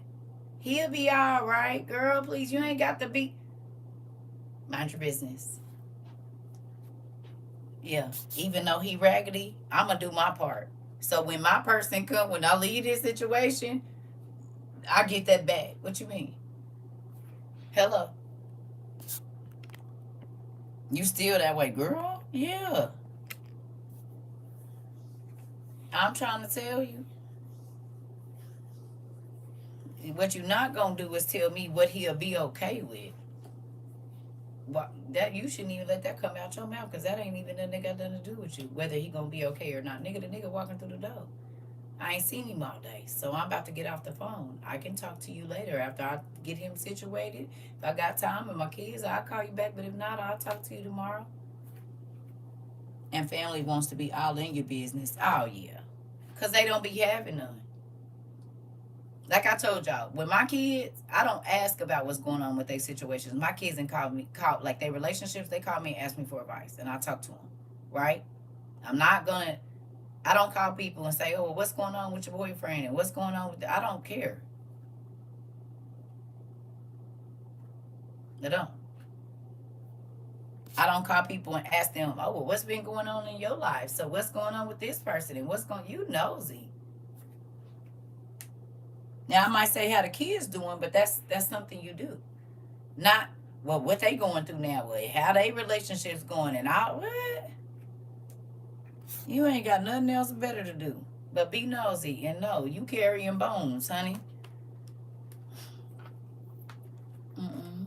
So I'm gonna let y'all go. It's 3 o'clock in the morning. My schedule is so off right now, it's ridiculous. I don't know what's going on. Oh, this. Oh, it do go in there, but this ain't plugged or nothing. What is this? I go to some. So, sorry, y'all. So, I love y'all. And we probably won't have class today. Because I'm going to try to shampoo my hair and twist it. And y'all know that take all day. So, I might see y'all in the evening. Probably. And I got to watch the movies Auntie told us about. Now, I want to go watch them, too. They didn't want to pop me some popcorn in the middle of the night. But I might go to sleep. So, then I'll be on wasting my popcorn. So, I'm going to wait. You said love you, sis. You know we supposed to be asleep. I know. But I went to sleep. I slept from like 6 or 5 or something to 10, girl. I was knocked out. I missed my daughter's call and text messages, all kinds of stuff. Listen, I was tired. I made me some taco salad and went to sleep. I didn't even get to make my chicken. It's sitting in the refrigerator now. Yeah. So I love y'all. I see y'all.